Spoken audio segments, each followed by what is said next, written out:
Welcome to the Luminara Mindset. Chapter 41. Understanding Energy. Everything is vibration.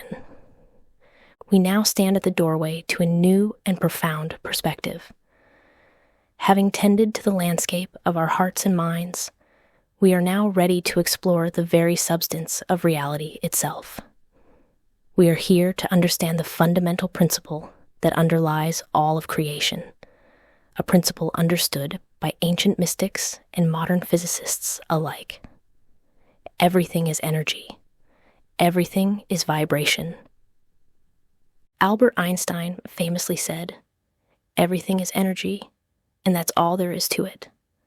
Match the frequency of the reality you want, and you cannot help but get that reality." This is not a metaphor. It is the very mechanics of the universe. Let's zoom in. Everything you perceive as solid, your body, the chair you are sitting on, the earth beneath your feet, is composed of atoms. And what are atoms? They are 99.9% empty space, with a nucleus and electrons spinning in a vortex of pure energy. Everything that appears solid is, at its quantum core, simply energy vibrating at a very slow and dense rate. Just as the physical world is vibration, so too is your inner world. Your thoughts are a form of electrical energy. Your emotions are a form of magnetic energy. Every mood, every feeling, every state of being you experience has a unique vibrational frequency. Imagine a vast spectrum of frequency, like the notes on a piano. At the lower end of the spectrum, we find the dense, slow, and contracted frequencies. These are the vibrational signatures of emotions like fear, shame, grief, apathy, and anger. When you are in these states, you literally feel heavy, contracted, and dense. At the higher end of the spectrum, we find the light, fast, and expansive frequencies. These are the vibrational signatures of emotions like love, joy, gratitude, peace, and appreciation. When you are in these states, you feel light, open, and expansive. This is where the journey becomes truly empowering. The universe operates on a fundamental law known as the law of resonance. This law states that vibrations naturally attune to and are attracted to other similar vibrations. If you strike a tuning fork of a certain pitch, another tuning fork of the same pitch across the room will begin to vibrate in sympathy without ever being touched. They are in resonance. You are a human tuning fork. Your overall state of being, the combination of your dominant thoughts and feelings, is your personal vibrational frequency. You are constantly broadcasting this frequency out into the vast, energetic field of the universe. And according to the law of resonance, the universe has no choice but to send back to you people, experiences, and circumstances that are a vibrational match to the signal you are sending. This is the true mechanics behind what is often called the law of attraction. It is not about simply thinking positive thoughts and hoping for the best. It is about becoming an energetic match for the reality you wish to experience. You cannot broadcast a frequency of lack and expect to experience abundance. You cannot broadcast a frequency of loneliness and expect to experience loving connection.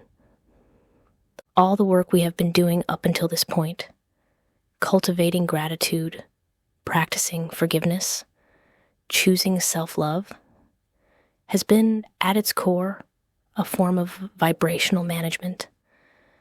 These practices are not just nice ideas, they are powerful tools for consciously raising your personal frequency. This understanding shifts us from being a passive victim of circumstances to an active, empowered co-creator of our lives. You are not just a physical body navigating a physical world. You are a complex, dynamic field of energy and consciousness, constantly transmitting and receiving signals. Your life is a direct reflection of the signal you are broadcasting. The question now becomes, what signal are you choosing to send? Welcome to the Luminara Mindset. Your invitation this week is to become a vibration detective. As you move through your days, begin to notice the energetic quality of your emotions. You don't need to change anything, just notice.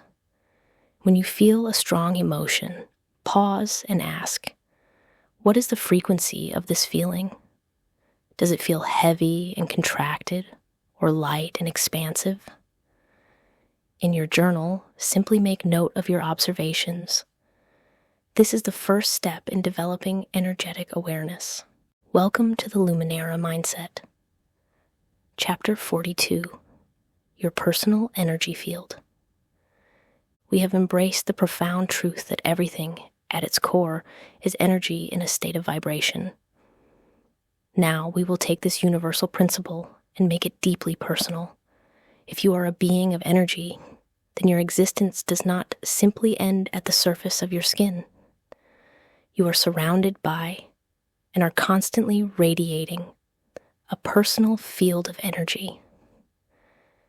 This field has been known by many names throughout history: the aura, the biofield, the human energy field. For our purposes, you can simply think of it as the atmosphere of your being. It is the energetic space that immediately surrounds your physical body, extending outward like a luminous bubble or a cloud of light. This energy field is a direct and honest reflection of your inner state.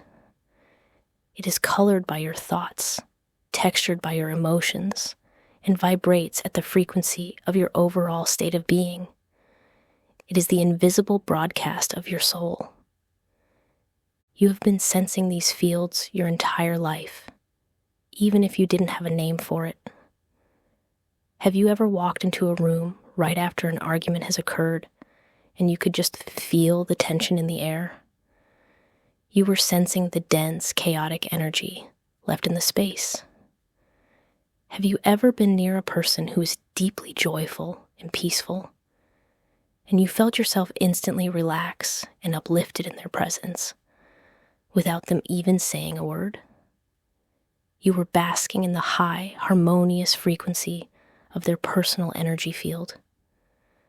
We are all subconsciously reading and interacting with these fields constantly. This is the language of vibes. When you get a good vibe from someone, you are sensing that their energy field is coherent, open, and resonant with your own. The beautiful truth is that you can learn to consciously sense your own energy field. Let's try a simple, classic exercise right now. Wherever you are, I invite you to rub the palms of your hands together briskly for about 20 seconds. Generate some warmth, some friction, some energy. Now slowly pull your hands apart so they are about 6 inches from each other, with your palms facing inward. Soften your gaze, quiet your mind, and just notice the sensations in your palms and in the space between them. You might feel a subtle warmth, a tingling, a gentle pressure, or a feeling of magnetism, like two magnets gently pushing against each other. That sensation, whatever it is for you, is real. That is you, feeling the density and the presence of your own personal energy field between your hands. You are not just a physical body. You are a being of palpable energy. Just as we practice physical hygiene by showering each day, it is essential to practice energetic hygiene. Throughout our day, our energy field can pick up debris. We can absorb the stress of a chaotic work environment, the fear from a news broadcast, or the sadness of a friend. If we don't consciously clear our field, we can end up carrying around energies that are not our own. Clearing your field can be simple. One of the most powerful ways is to spend time in nature, allowing the grounding energy of the earth to recalibrate your system. A salt bath is another wonderful practice, as the salt helps to purify and cleanse the auric field. You can also use a simple visualization.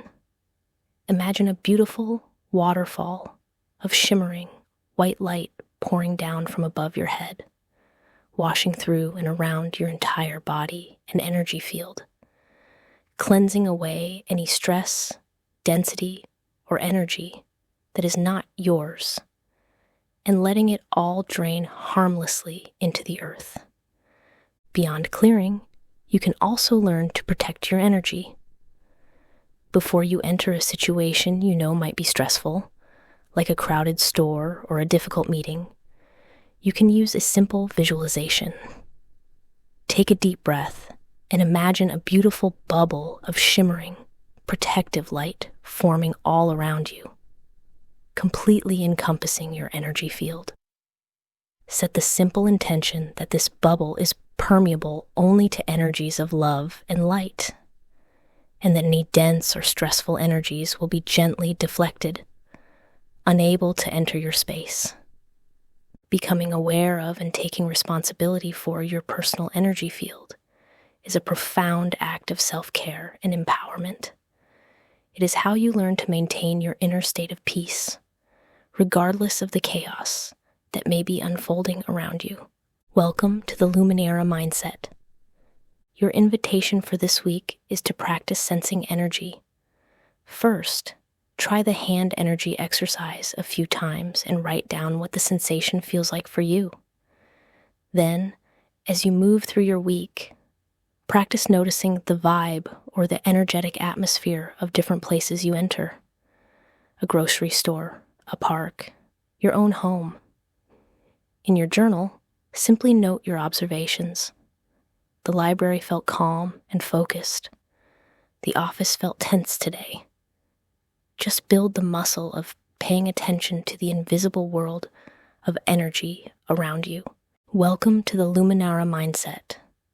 Chapter 43, the chakra system. We have explored the nature of our personal energy field, that luminous aura that surrounds us. Now we journey deeper into our own being to explore the intricate and powerful system that manages the flow of energy within us. Just as we have a physical anatomy of bones, muscles, and organs, we also have an energetic anatomy. Today, we will learn the ancient and profound map of this inner landscape, the chakra system. The word chakra is a Sanskrit term that translates to wheel or spinning vortex. The chakras are centers of concentrated, intelligent, life force energy, known in yogic traditions as prana, and in other traditions as chi, or ki. While they are not physical objects that you could find on an X-ray, they are very real centers of energetic activity. They are located along the central channel of our body, from the base of the spine to the crown of the head, and they correspond to major nerve plexuses and endocrine glands in our physical anatomy. Imagine a major highway of energy running up the center of your being. The chakras are like the major power stations or traffic interchanges along this highway. They are designed to draw in life force energy from the universe, metabolize it, and radiate it back out. Each chakra is associated with a specific vibrational frequency, a specific color, and governs a specific aspect of our physical, emotional, and spiritual experience. When our life force energy is flowing freely and harmoniously through these centers, we experience health, vitality, and well-being. But due to stress, trauma, or limiting beliefs, these energy centers can become imbalanced. An imbalanced chakra can be thought of in two ways. It can be deficient or blocked, meaning that not enough life force energy is flowing through it. It has become stagnant and constricted. or it can be excessive or overactive, meaning there is too much chaotic, disorganized energy spinning within it. A blocked throat chakra, for example, might result in a fear of speaking your truth. An excessive throat chakra, on the other hand, might lead to gossiping, interrupting, and an inability to listen. The goal of chakra work is not to have them all blasting at full power all the time. The goal is balance. It is to create a state where all 7 centers are open, clear, and working in harmony with one another, allowing the life force to flow smoothly up and down our central channel, connecting the earth and the heavens right through the center of our being. Let us briefly introduce the 7 major chakras that we will be exploring one by one in the chapters to come. This is the map of our journey. We begin at the base with the first chakra, the root chakra, or Muladhara. Located at the base of the spine, its theme is survival, security, and our fundamental grounding to the earth. Moving up, we find the second chakra, the sacral chakra, or Svadhisthana. Located in the lower abdomen, this is the center of our emotions, creativity, pleasure, and the ability to go with the flow of life. Next is the third chakra, the solar plexus chakra, or Manipura. Located in the upper abdomen, this is the seat of our personal power, our will, our self-esteem, and our ability to take action in the world. At the center of our chest, we find the fourth chakra, the heart chakra, or Anahata. This is the bridge between the lower and upper chakras, and it is the center of love, compassion, connection, and forgiveness. Moving up to the throat, we have the fifth chakra, the throat chakra, or Vishuddha. This is our center of communication, self-expression, and the ability to speak our authentic truth. Between the eyebrows lies the sixth chakra, the third eye chakra, or Ajna. This is the seat of our intuition, our imagination, our wisdom, and our ability to see beyond the physical world. And finally, at the very top of the head, is the seventh chakra, the crown chakra, or Sahasrara. This is our connection to the divine, to universal consciousness, and to our own spiritual nature. This ancient system is a profound diagnostic tool for your soul.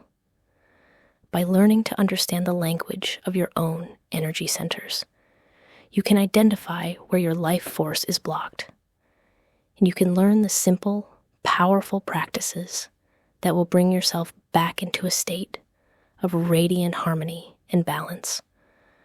Welcome to the Luminara Mindset.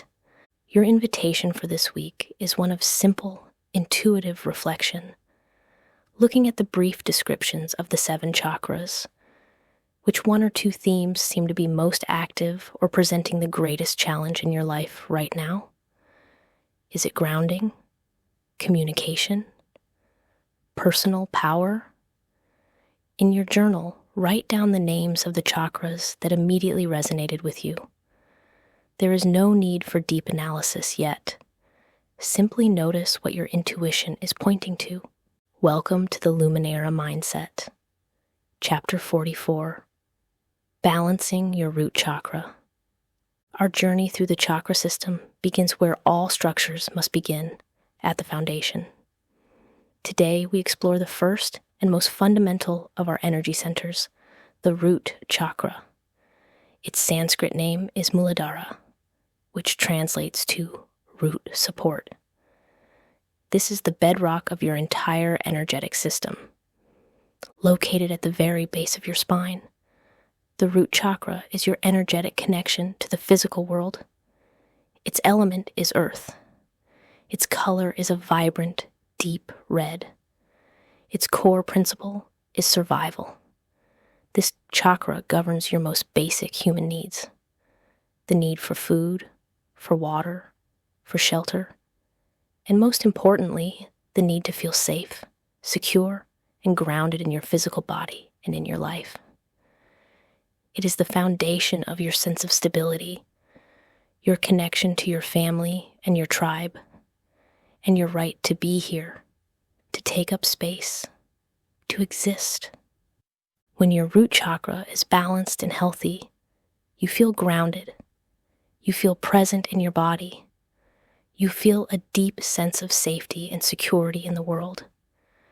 You are able to meet your basic needs with a sense of trust and ease.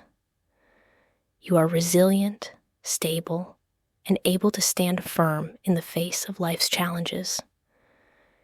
You have a healthy relationship with your family and a strong sense of belonging in the world. However, many of us carry imbalances in this foundational chakra, often stemming from early life experiences where our safety or our basic needs felt threatened. An imbalance can manifest as being deficient or blocked. This can feel like being ungrounded, spacey, or disconnected from your body. It can manifest as chronic anxiety, fearfulness, and a constant feeling of not being safe. Financial instability, a difficulty with managing practical life, and a feeling of not belonging anywhere are all classic signs of a deficient root chakra. An imbalance can also manifest as being excessive or overactive. This can show up as hoarding, materialism, and a dependency on external security. It can manifest as a deep-seated rigidity, a fear of change, and a stubborn resistance to new ideas. Physically, it can feel like heaviness, lethargy, and a feeling of being stuck in the mud. The healing of the root chakra is the journey of coming home to your body and to the earth. It is about affirming on a cellular level that you are safe, you are supported, and you belong. And so let's explore some simple, powerful practices to bring your Muladhara into balance.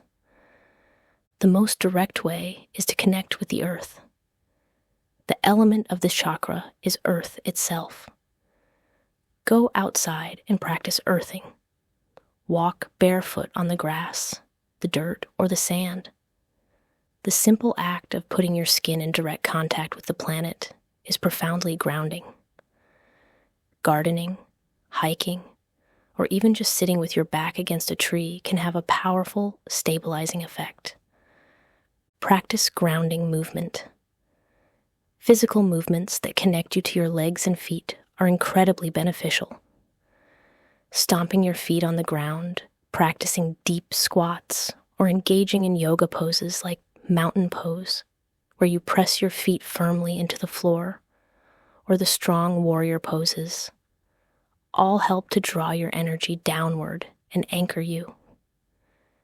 You can also use your senses. The color of this chakra is red. You can wear red clothing, eat grounding red foods like beets, strawberries, and pomegranates, or simply visualize a spinning vortex of vibrant red light at the base of your spine.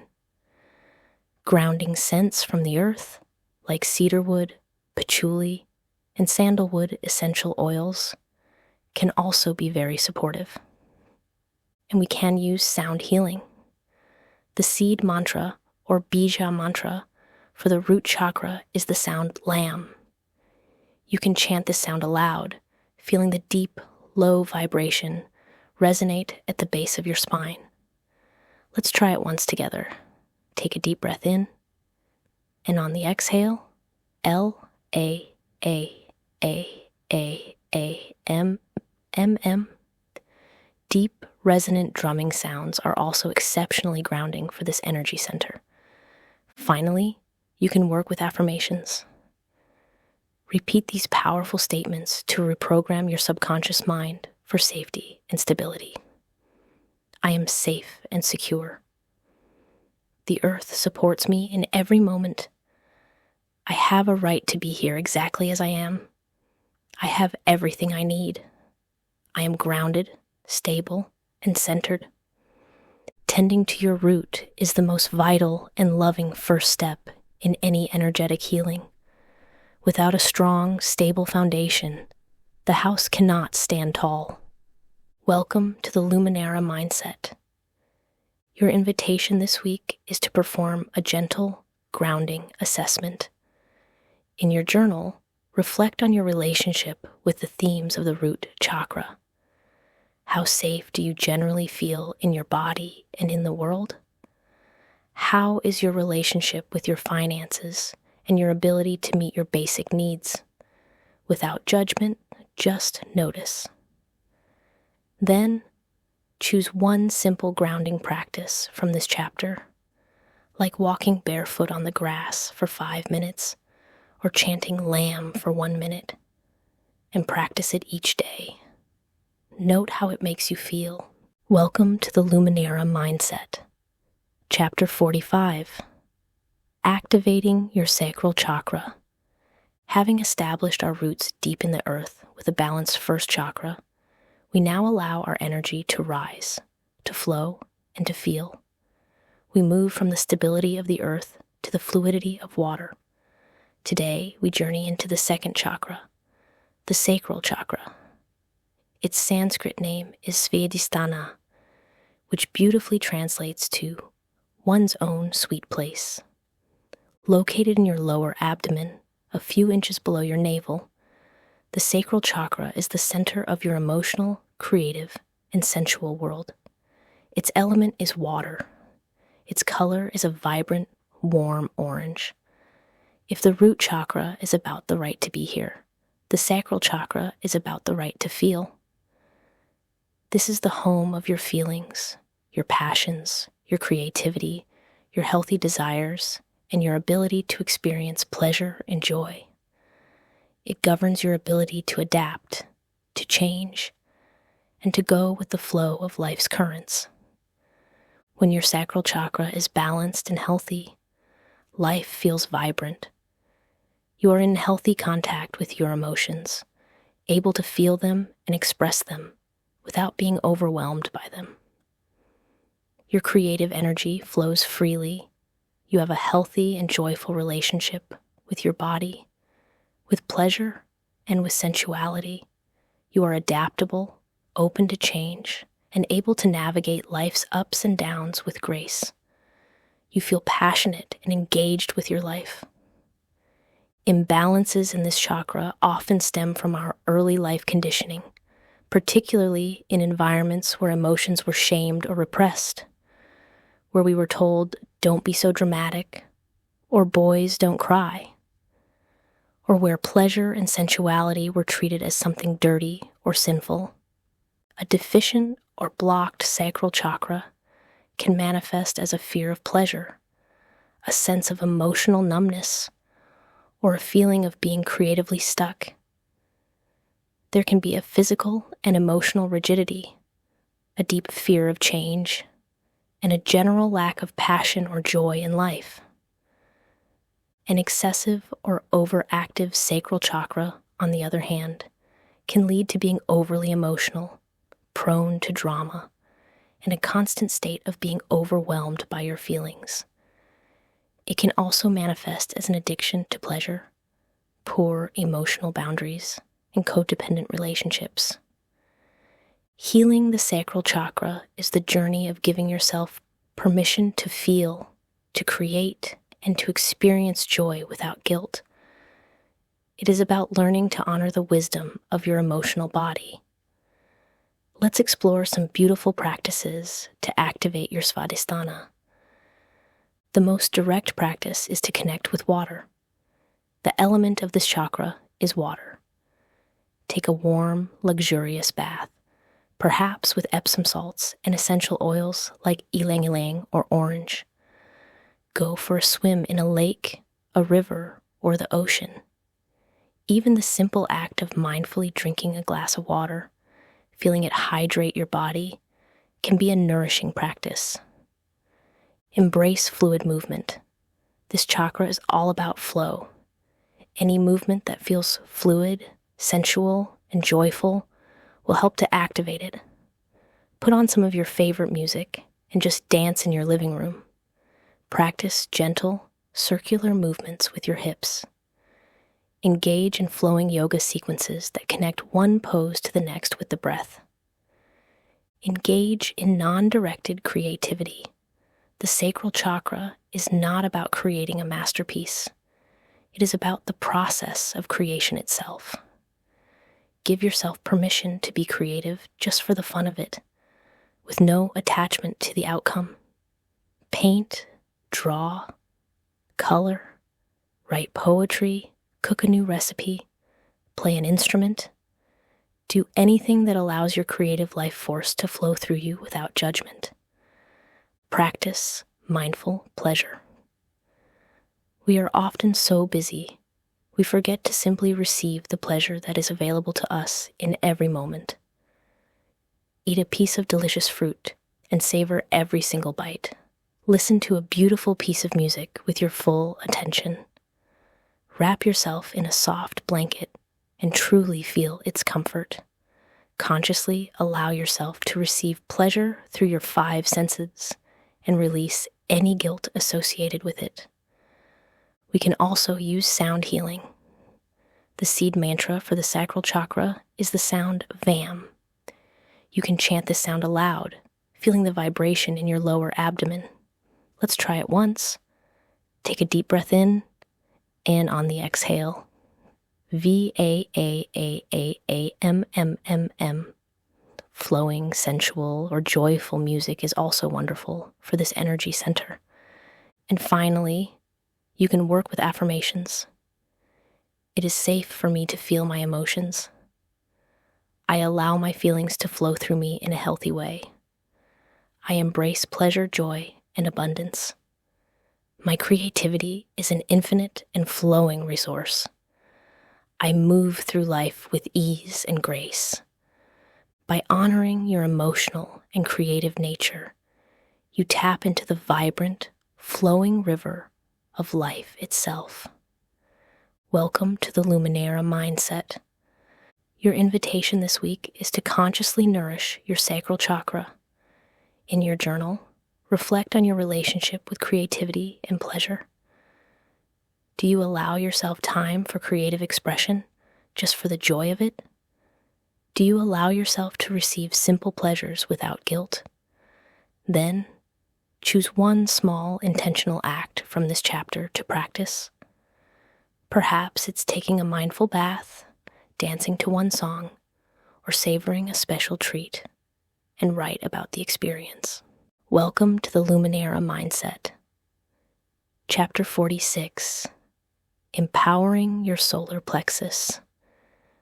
From the grounding stability of the root and the creative flow of the sacral, our energy now rises into the radiant center of our personal power. We arrive at the 3rd chakra, the solar plexus. Its Sanskrit name is Manipura, which beautifully translates to lustrous gem or city of jewels. This is the blazing sun at the core of your being. Located in the upper abdomen, between your navel and your breastbone, the solar plexus is the engine of your will and the furnace of your metabolic energy. Its element is fire. Its color is a brilliant, vibrant yellow, like the midday sun. If the root chakra's mantra is I am, and the sacral's is I feel, the powerful declaration of the solar plexus is I can and I do. This is the center of your self-esteem, your confidence, your self-discipline, and your ability to take conscious, intentional action in the world. It is the energy center that transforms the creative sparks of the sacral chakra and the loving intentions of the heart into tangible reality. It is your power to choose, to act, and to manifest the life you desire. When your solar plexus is balanced and healthy, you feel a deep sense of self-worth and confidence. You feel capable, effective, and purposeful. You have the self-discipline to set goals and the motivation to follow through on them. You feel energized, vital, and ready to take on challenges. You can assert yourself in a healthy way, standing in your power with grace and integrity, without needing to dominate or control others. Imbalances in this vital center, however, are common in our society. They often stem from past experiences where our will was consistently overridden, where we were shamed for being too much, or where we were put in situations that left us feeling powerless and victimized. A deficient or blocked solar plexus manifests as low self-esteem, passivity, and a chronic feeling of powerlessness. It can lead to procrastination, indecisiveness, and a tendency to give your power away to others. You might feel like a victim of your circumstances, unable to create the change you desire. Physically, it can manifest as fatigue and digestive issues. An excessive or overactive solar plexus, on the other hand, expresses power in an unbalanced way. This can show up as being domineering, controlling, aggressive, or overly competitive. It is the need to be right, to have the last word, and to impose your will on others. This is not true power, but a fragile ego's defense against a deep-seated fear of being powerless. Healing the solar plexus is the journey of reclaiming your authentic power and igniting your inner fire. It is about learning that your worth is not dependent on external validation, but is an innate quality of your being. Let's explore some practices to empower your Manipura. First, connect with fire. The element of this chakra is fire. The most direct way to energize it is to connect with the sun. Spend a few minutes in the sunlight, consciously visualizing its golden rays pouring into your solar plexus, charging you with vitality and confidence. Safely sitting by a candle flame or a fireplace, meditating on its flickering light is also a powerful practice. Engage in core strengthening movement. The physical location of this chakra corresponds to your core muscles. Any exercise that builds strength in this area, like planks, sit-ups, or yoga poses like boat pose, will directly stimulate and energize your Manipura.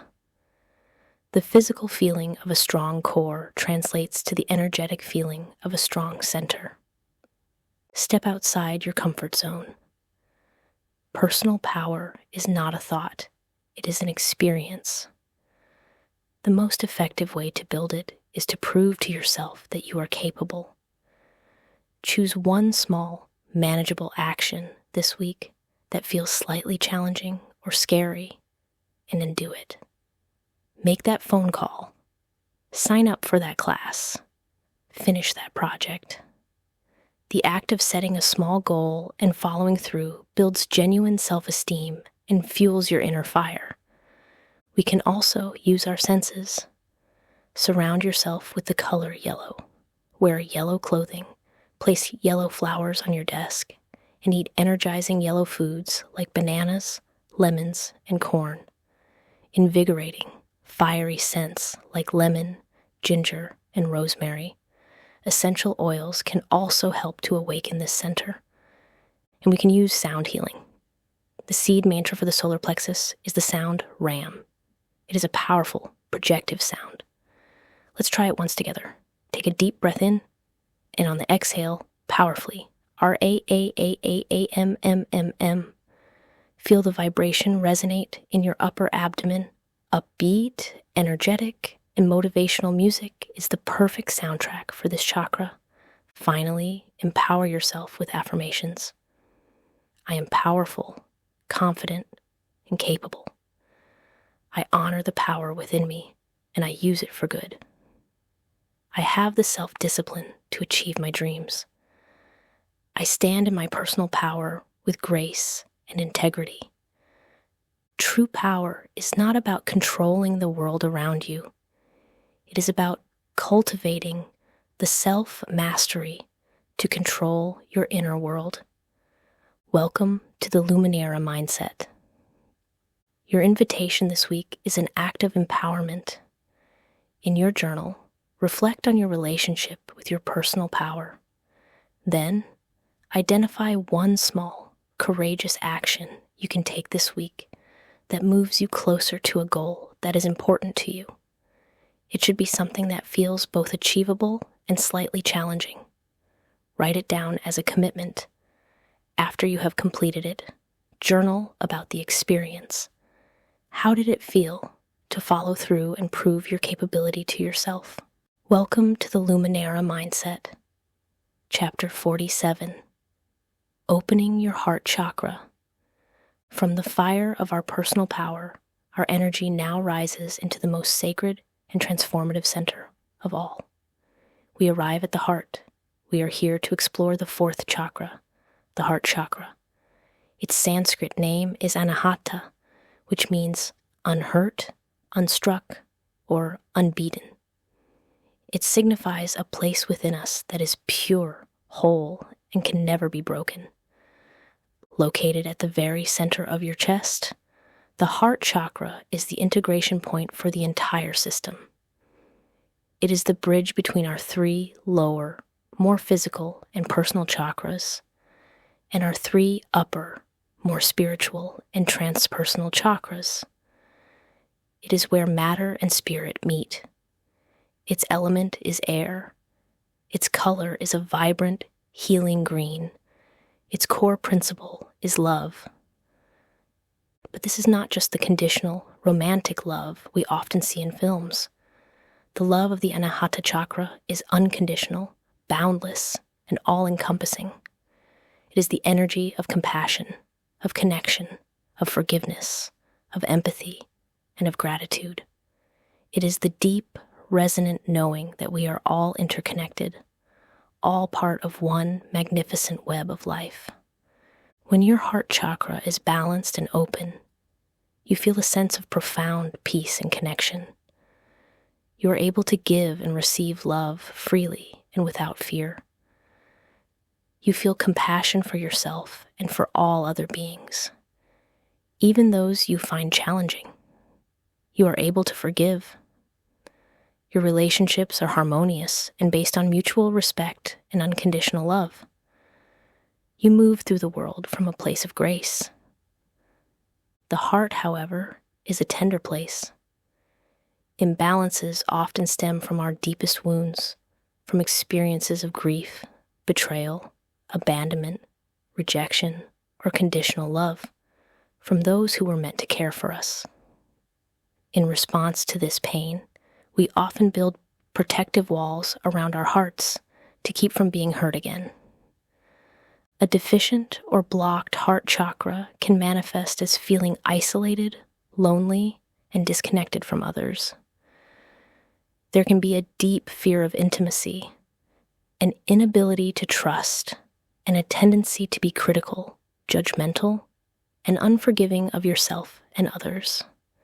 This is the state of a closed, guarded heart. An excessive or overactive heart chakra can also be imbalanced. This can show up as a lack of boundaries in relationships, leading to codependency, jealousy, and possessiveness. It can be the state of giving from a place of needing to be needed, a bleeding heart that overgives to the point of self-exhaustion, hoping to receive love in return. Healing the heart chakra is the courageous journey of learning to soften those protective walls, to release old grief, and to trust in the power of love once more. Let's explore some gentle practices to open your Anahata. The element of the heart is air. The most direct practice is deep, conscious breathing. Imagine you can breathe directly into and out of your heart center. With every inhale, visualize drawing in pure, loving, green light. With every exhale, visualize releasing any old sadness, grief, or pain. Spending time in fresh, open air is also deeply healing for the heart. Practice heart-opening movement. Any physical posture that opens the chest area can help to release stored emotional tension. In yoga, these are poses like cobra, upward facing dog, and camel pose. A simple practice you can do anywhere is to roll your shoulders back and down, open your arms wide as if to embrace the world, and lift your chest towards the sky. The primary actions of the heart are gratitude and kindness. As we've explored, a consistent gratitude practice is one of the most powerful heart openers there is. The same is true for performing selfless acts of kindness. These practices directly cultivate the frequency of love. You can also use your senses. Surround yourself with the colors green and pink. Spend time in lush, green nature. Eat plenty of green foods like leafy greens, broccoli, and green tea. The scents most associated with the heart are rose and jasmine. Their gentle, loving fragrance can be deeply healing. And we can use sound healing. The seed mantra for the heart chakra is the sound yam. It is a gentle, open, and loving sound. Let's try it together. Take a soft breath in, and on the exhale, Y-A-A-A-A-A-M-M-M-M. Feel the gentle vibration in the center of your chest. Uplifting, devotional, or deeply moving music can also help to open the heart. Finally, you can work with these loving affirmations. I am open to giving and receiving love freely. I live in a state of grace and gratitude. I forgive myself and others with ease. I am a source of unconditional love. An open heart is the most powerful force in the universe. It is our greatest source of strength, our deepest source of connection, and our truest guide. Welcome to the Luminara Mindset. Your invitation this week is an act of deep self-love for your heart. Find a quiet moment to sit or lie down. Place both of your hands gently over your heart center. Close your eyes and for a few minutes, just breathe into your hands, sending your own warmth, gratitude, and loving energy inward. In your journal, write a short, tender letter to your own heart. Thank it for its incredible strength and resilience. Acknowledge any pain it may be holding, and offer it your unconditional love and compassion. Welcome to the Luminara Mindset.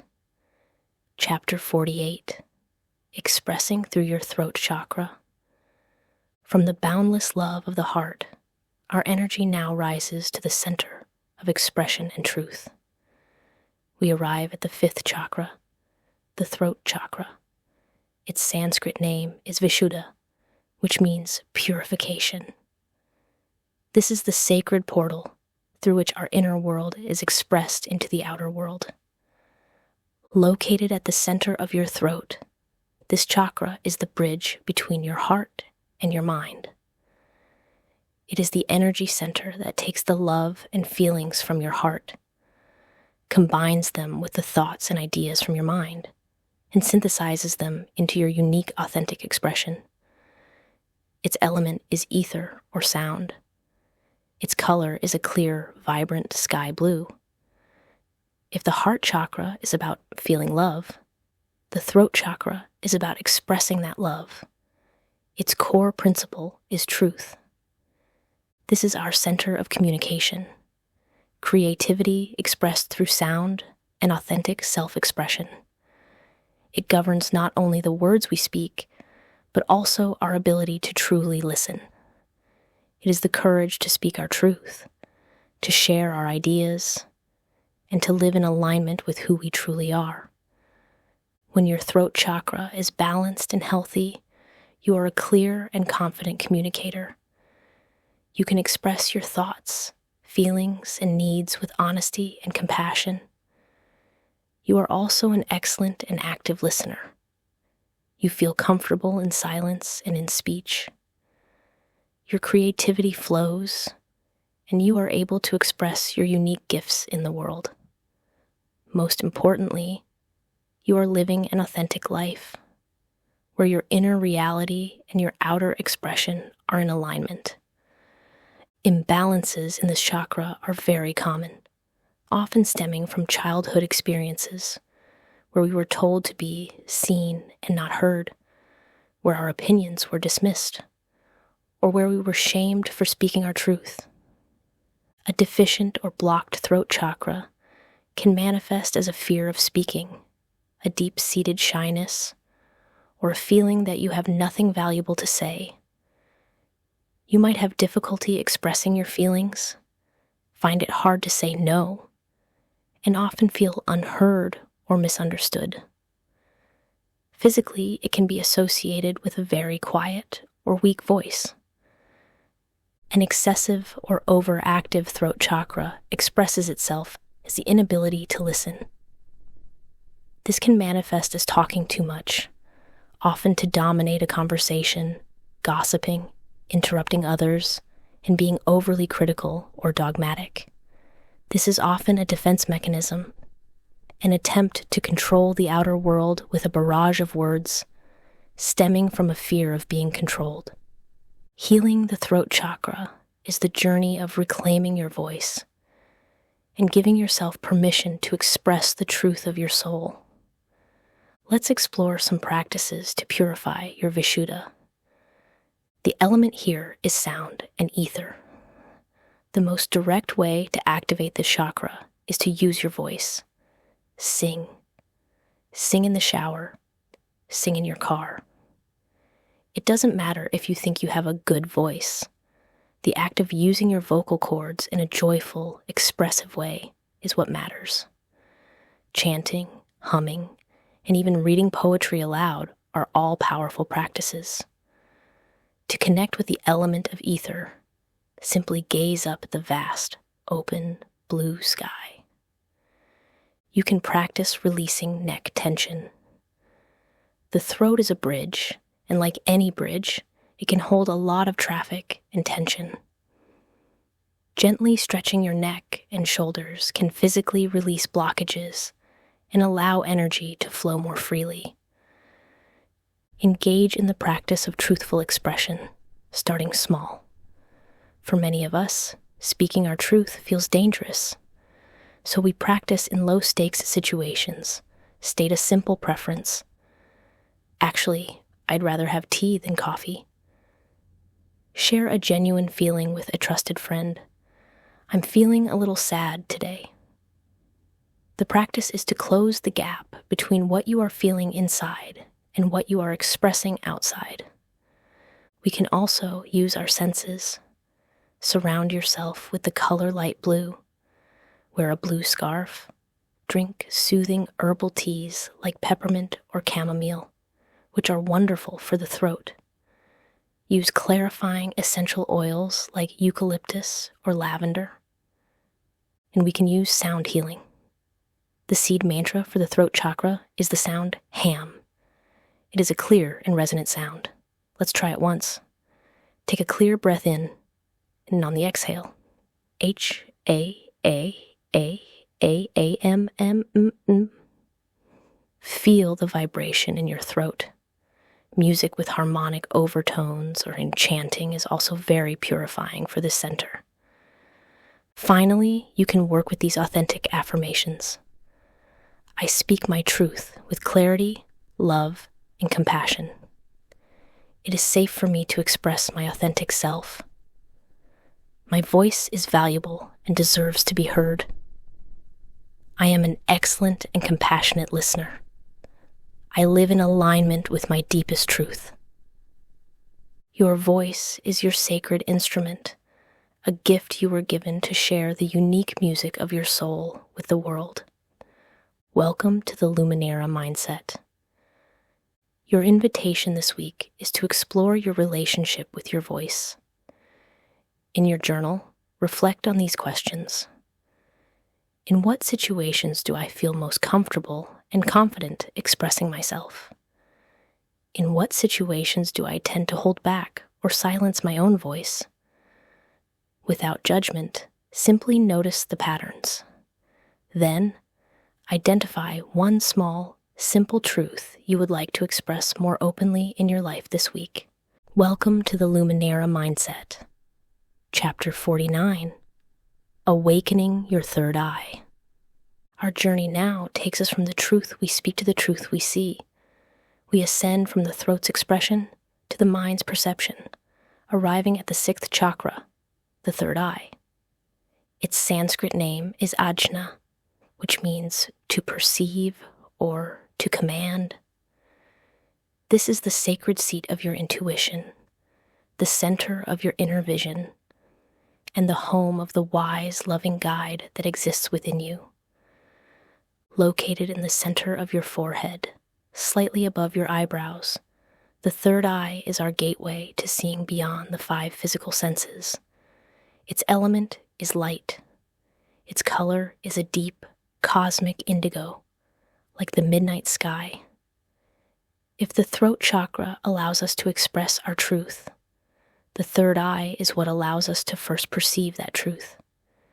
It is the seat of our sixth sense, our imagination, our symbolic sight, and our ability to receive wisdom that does not come from the logical mind. When your third eye chakra is balanced and awake, you have a strong and reliable connection to your intuition. You are able to see the bigger picture, to understand the patterns and synchronicities in your life, and to perceive the symbolic meaning beneath the surface of events. You are insightful, imaginative, and clear thinking. Most importantly, you learn to trust the quiet whispers of your inner knowing, allowing this guidance to inform your choices and lead you on your highest path. Imbalances in this chakra often stem from a deep conditioning that denies the validity of our inner world. If we were taught that our intuition was just our imagination, shamed for being a dreamer, or raised in a purely logical environment that dismissed anything that couldn't be proven, our connection to this center can weaken. A deficient or blocked third eye can manifest as a profound difficulty in trusting your own intuition. You might feel lost, without a sense of direction, constantly seeking answers and validation from external sources. There can be a lack of imagination, a poor memory, and an inability to see beyond the literal and the practical. An excessive or overactive third eye can also be a state of imbalance. This can lead to living in a fantasy world, becoming ungrounded and disconnected from physical reality. It can manifest as overwhelming psychic phenomena, nightmares, or mental confusion, as the intuitive information is coming in without the grounding of the lower chakras to properly integrate it. Awakening your third eye is not about trying to predict the future or develop supernatural powers. It is the gentle, sacred practice of learning to trust the wisdom that is already flowing through you. Let's explore some practices to clarify and awaken your Ajna chakra. The primary tool for this center is meditation. Any form of meditation helps to quiet the chatter of the logical mind, which allows the subtle voice of intuition to be heard. A specific practice is to sit quietly, close your eyes, and bring your gentle, focused attention to the space in the center of your forehead. Simply rest your awareness there. You can imagine a beautiful indigo light softly glowing in that space. Dream journaling is another powerful practice. The third eye is highly active during our sleep state, communicating through the rich, symbolic language of dreams. By keeping a journal by your bed and writing down your dreams upon waking, even if they are just fragments or feelings, you are sending a message to your subconscious that you are listening. Over time, you will begin to see patterns and receive profound insights from your dream world. You must also practice trusting your intuition in small ways. Your intuition is like a muscle. The more you use it, the stronger and more reliable it becomes. when you get a small, quiet hunch, I should take the scenic route today, or I should reach out to that friend. Follow it. Don't overthink it. By honoring these small, intuitive hits, you build the trust required to follow its guidance in bigger life decisions. We can also use our senses. Surround yourself with the color indigo. Gaze up at a vast star-filled night sky, which is the ultimate visual representation of the third eye's domain. Purifying and consciousness-expanding scents like frankincense, myrrh, and sandalwood are deeply supportive. And of course, we can use sound healing. The most profound sound for the third eye is the seed mantra, Om, or AUM. This is considered the primordial sound of the universe, the vibration from which all else emerges. Let us chant it once together, feeling the vibration resonate gently in the center of our head. Take a deep breath in. A-A-U-U-U-M-M-M. Ethereal, high-frequency music, especially from crystal singing bowls, is also wonderful for activating the center. Finally, you can work with these insightful affirmations. I trust my intuition to guide me. I am open to the wisdom that flows through me. I see all things, including myself, with clarity and love. It is safe for me to see and to know the truth. Awakening your third eye is the journey of remembering that you hold your own answers. Welcome to the Luminara Mindset. Your invitation this week is to become a curious student of your own intuition. Keep a small notebook with you and title it your intuition log. Throughout the week, whenever you get a small hunch, a gut feeling, a random idea, or a flash of insight, simply write it down with the date and time. You don't need to analyze or act on it. The practice is simply to build the muscle of noticing and honoring the many ways your inner wisdom speaks to you. Welcome to the Luminara Mindset, Chapter 50, Connecting with Your Crown Chakra. We have arrived at the final destination of our ascent through the 7 chakras. From the grounding earth of the root, we've journeyed up through water, fire, air, and light. Now we arrive at the summit, the 1,000-petaled lotus at the very top of our heads. We are here to connect with the 7th chakra, the crown chakra.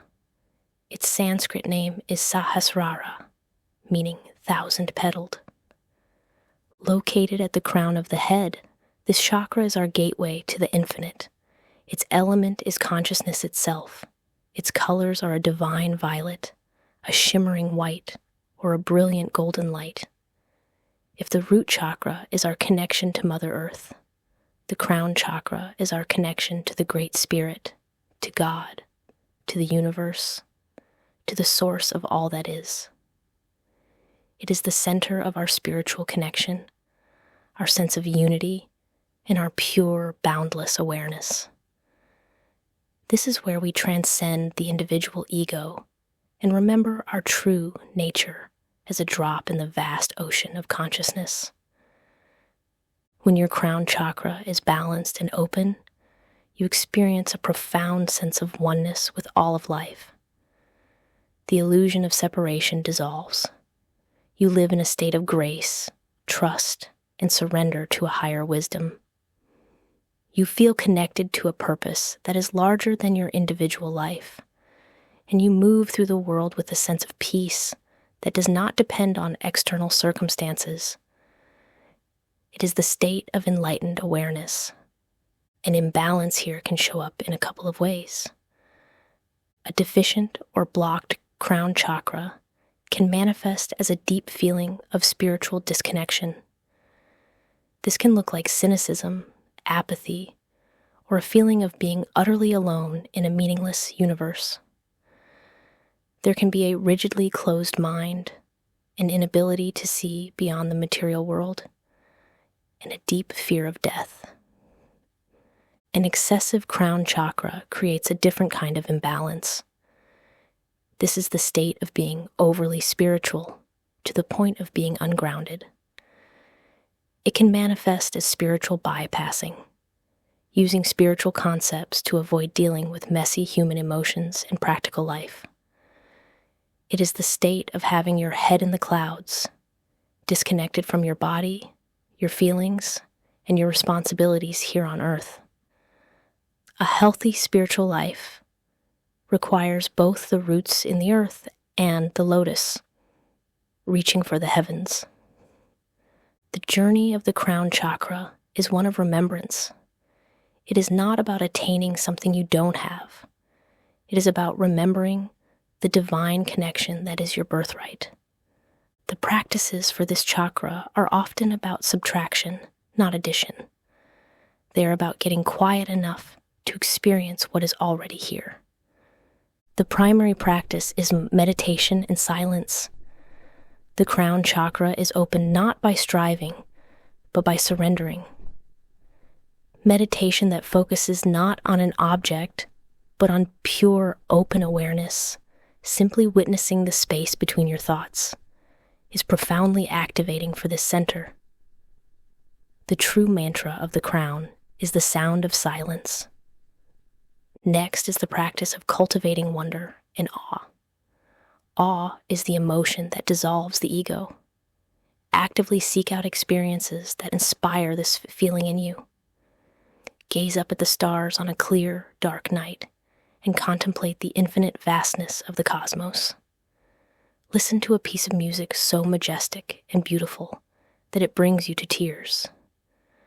Read the words of the great mystics and poets from all traditions. Awe is a direct portal to the divine. The crown chakra is also opened through the practice of surrender. This is the art of letting go. It is releasing the ego's desperate need to control every outcome and choosing to trust in the intelligent unfolding of life. It is the wisdom of knowing that there is a current in the river of life, and that peace comes not from fighting it, but from learning to flow with it. We can also use our senses to connect. The colors are violet and brilliant white light. Purifying, high-frequency essential oils like frankincense, lotus, and myrrh can aid in meditation. And for sound healing, as we said, the deepest mantra is silence. However, the universal sound of Om is also profoundly connected to the crown, as it represents the unified sound of all creation. High vibrational music, especially from crystal bowls or high-pitched chimes, can help to attune our energy to this center. Finally, we can work with these unifying affirmations. I am one with the divine. I trust the wisdom of the universe to guide me. I am a spiritual being having a human experience. I am a vessel for pure love and light. Connecting with your crown is the ultimate homecoming. It is the remembrance of your true nature, beyond your name, your body, and your story. It is the peace of knowing you are never, ever alone, because you are an intrinsic part of all that is. Welcome to the Luminara Mindset. Your invitation this week is to actively cultivate a moment of awe. Sometime in the next 7 days, intentionally seek out an experience of wonder. This could be watching a breathtaking nature documentary, finding a truly dark place to stargaze, or listening to a piece of transcendent music with your full, undivided attention.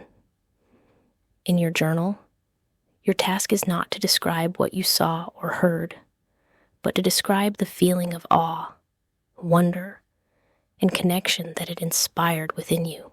Welcome to the Luminara Mindset, Chapter 51. Raising Your Vibration, Part 1. We have just completed a profound journey through the 7 major chakras, creating a map of our own energetic anatomy. We have learned how each center governs a different aspect of our lives, from our earthly grounding to our divine connection. Now we will begin to synthesize this knowledge into a simple, practical, and unified goal: the art of consciously raising your vibration. Let's revisit the core principle from the beginning of this section. Everything is energy, vibrating at a particular frequency. We learned that dense, contracted emotions like fear and shame have a low frequency, while expansive emotions like love and joy have a high frequency. So, what does it truly mean to raise your vibration? Let us be very clear. It does not mean pretending to be happy all the time. It is not about denying or suppressing your authentic, human emotions. That is spiritual bypassing, and it is a form of self-rejection. Raising your vibration is the conscious and compassionate practice of increasing the amount of time you spend in higher frequency states. It is about raising your energetic baseline, the home frequency that you naturally return to. Think of it like this. Your emotional state may fluctuate throughout the day, like a boat on the ocean. There will be high waves and low troughs. Raising your vibration is like raising the overall sea level. The waves and troughs will still happen, but your entire experience will be elevated. Energy has momentum. It creates what we can call an upward or a downward spiral. A low vibration thought, like a moment of harsh self-criticism, leads to a low vibration feeling, like shame. That feeling of shame then invites more critical thoughts, and the downward spiral continues. Conversely, a high vibration thought, like a moment of genuine gratitude, leads to a high vibration feeling of warmth. That feeling then makes it easier to notice other things to be grateful for, and an upward spiral begins. Our work is to become conscious of these spirals and to learn how to gently and intentionally initiate an upward spiral when we find ourselves caught in a downward one. Here is a toolkit of simple, powerful techniques you can use anytime to create an instant frequency shift. Think of this as your vibrational first aid kit. First and fastest is the gratitude pivot. When you catch yourself in a negative thought loop, pause. Take one deep breath. Look around your immediate environment and find one single, simple thing to be genuinely grateful for. It could be the pen in your hand, the light coming through the window, the fact that you have a comfortable chair. Focus on it for just 15 seconds and truly feel the gratitude. This act is often powerful enough to break the momentum of the negative pattern. Second is a music infusion. Music is pure, unadulterated vibration. It bypasses the analytical mind and directly affects our emotional and energetic state. Create a playlist on your phone of songs that you absolutely cannot help but feel good listening to. When you feel your energy dipping, put on one of those songs. It is one of the most reliable frequency shifters available. Third is the nature reset. As we've learned, nature is a master regulator of our energy. If you are feeling stuck or heavy, step outside for just 60 seconds. Feel the sun or the breeze on your face. Look at the sky. Touch a leaf on a tree. This simple act connects you to the vast, high vibration energy of the earth and can instantly recalibrate your personal field. Fourth, it is the movement catalyst. Stagnant energy is, by definition, low vibration energy.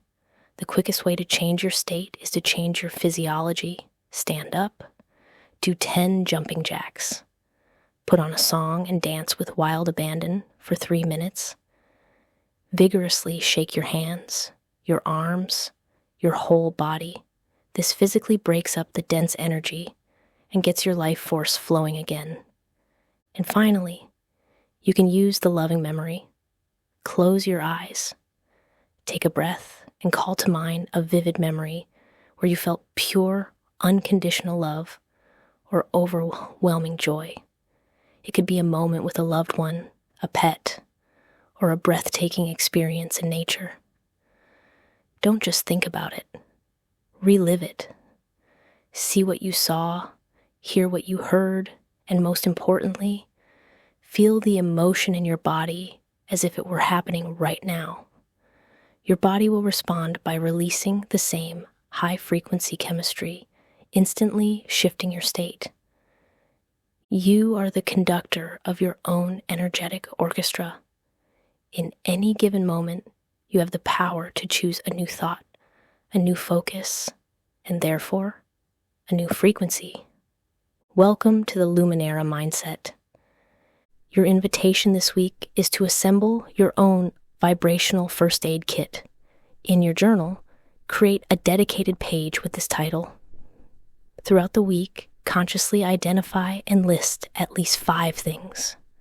Specific songs, specific memories, specific people you could call, simple activities or places you could go that are your personal, reliable methods for shifting your energy when you feel low. Creating this list when you feel good is a profound act of care for your future self. Welcome to the Luminara Mindset. Chapter 52. The Power of Positive Thought. We've learned that we are energetic beings, constantly broadcasting a vibrational signal out into the universe. Today, we will explore the primary instrument that sets the tone for that broadcast, our own mind. We are here to move beyond the superficial idea of just think positive, and to understand the profound mechanics of how our thoughts create our reality. Your thoughts are not just fleeting, passive events that happen to you. Each thought you think is a real, measurable burst of electrical energy in your brain. A thought is a thing. It is a unit of energy. A thought that you think repeatedly becomes a belief. And your beliefs combine to create the lens through which you perceive your entire world. You do not see the world as it is. You see the world as you are. To understand how this works, let's explore a fascinating function of your brain called the reticular activating system, or the RAS. The RAS is a small part of your brainstem that acts as a filter, a gatekeeper for your conscious mind.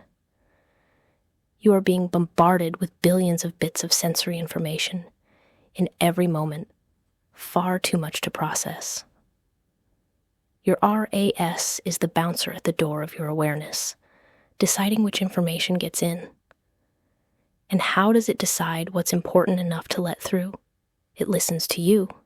It listens to what you consistently focus on. Have you ever decided you wanted to buy a specific model of a red car, and then suddenly you start seeing that exact red car everywhere you go? The cars were always there. They didn't just magically appear. But by placing your focus on it, you programmed your RAS to see that specific car as important. You gave it an instruction, and it began filtering your reality to show you what you were looking for. Now apply this powerful principle to your life. The brain has a natural negativity bias, a tendency to scan for problems.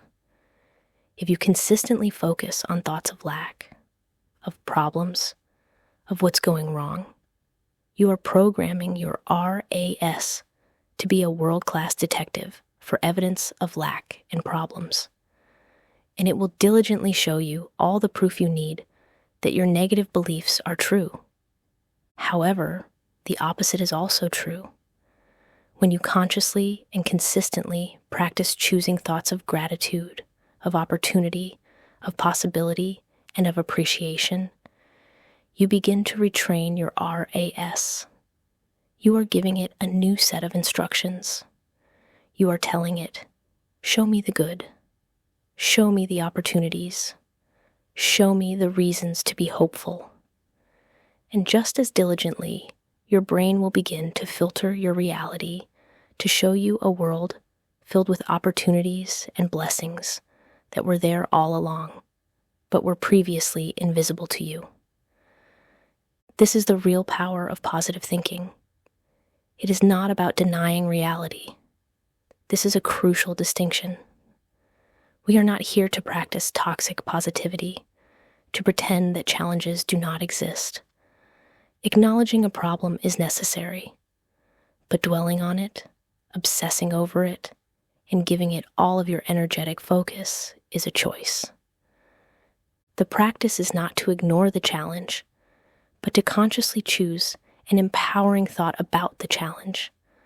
The thought, "This is a disaster and I'm going to fail," is a low vibration, disempowering thought that programs your RAS to look for evidence of failure.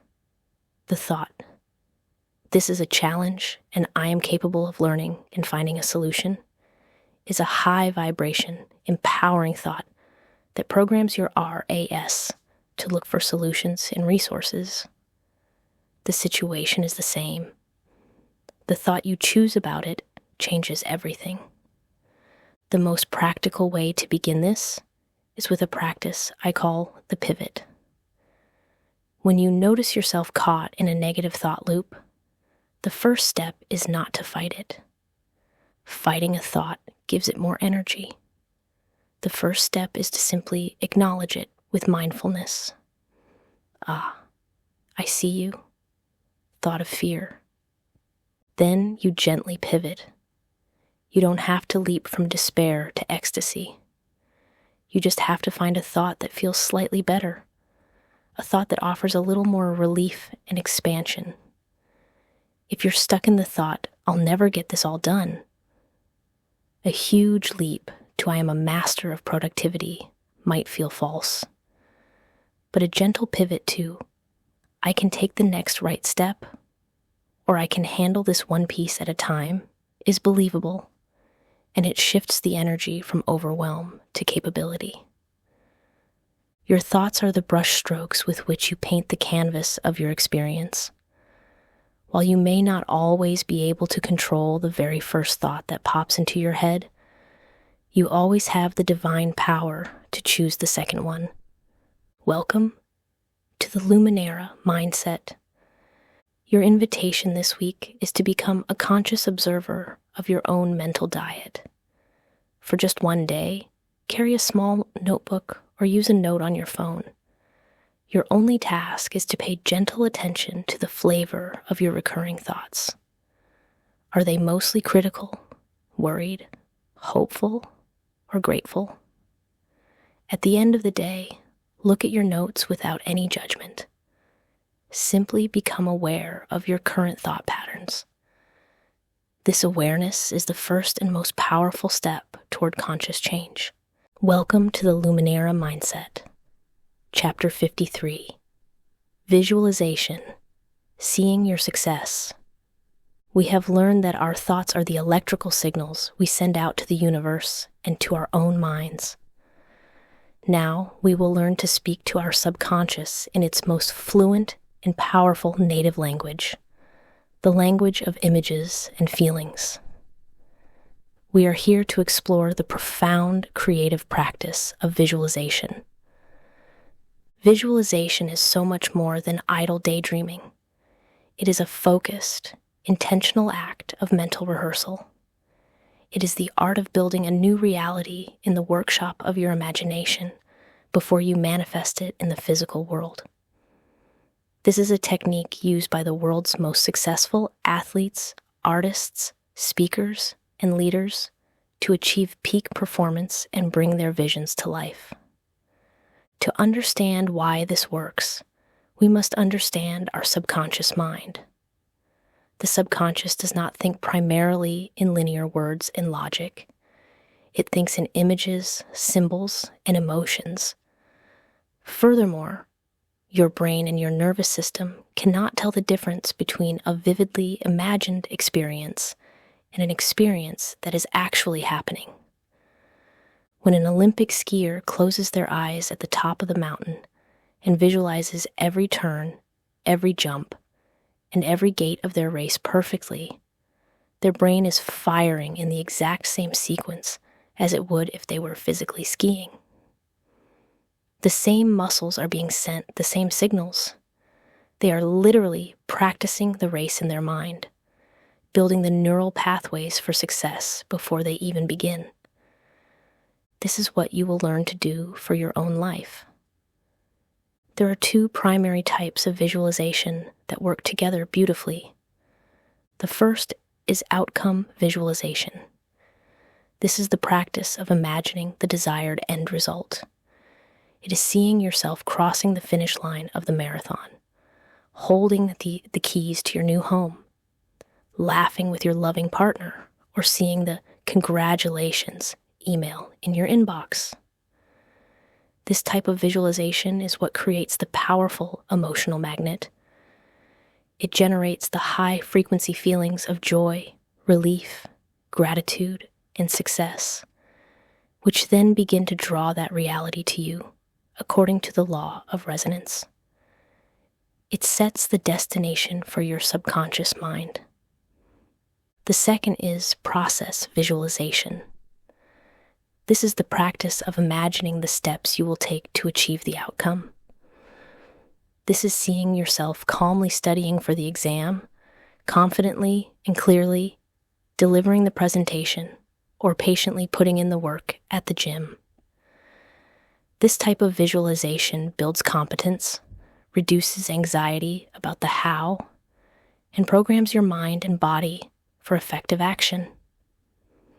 Let's walk through a simple, guided practice together. Pause. I invite you now to find a comfortable position.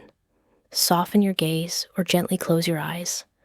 Take 2 or 3 deep, calming breaths, releasing the day and arriving fully in this moment. Now, bring to mind a simple, meaningful goal or desire that you hold, something that makes your heart feel expansive. Begin to build the image of the successful outcome in your mind. See it not as if you are watching a movie, but through your own eyes. You are there. Engage all of your senses. What do you see around you? What colors are present? Who is with you? What sounds do you hear? Is it music, applause, the quiet sound of peace? Is there a smell in the air? What can you feel? Is it the warmth of the sun? The texture of an object in your hand? Make the image as vivid and as real as you possibly can. Now, and this is the most important step, connect to the feeling. How do you feel in this moment of success? Do you feel joy, relief, deep, profound gratitude, a sense of pride? Let that feeling fill your entire body. Amplify it. Let it vibrate in every single cell. This feeling is the fuel. This feeling is the frequency you are matching. Hold this image and this elevated feeling for a few more moments.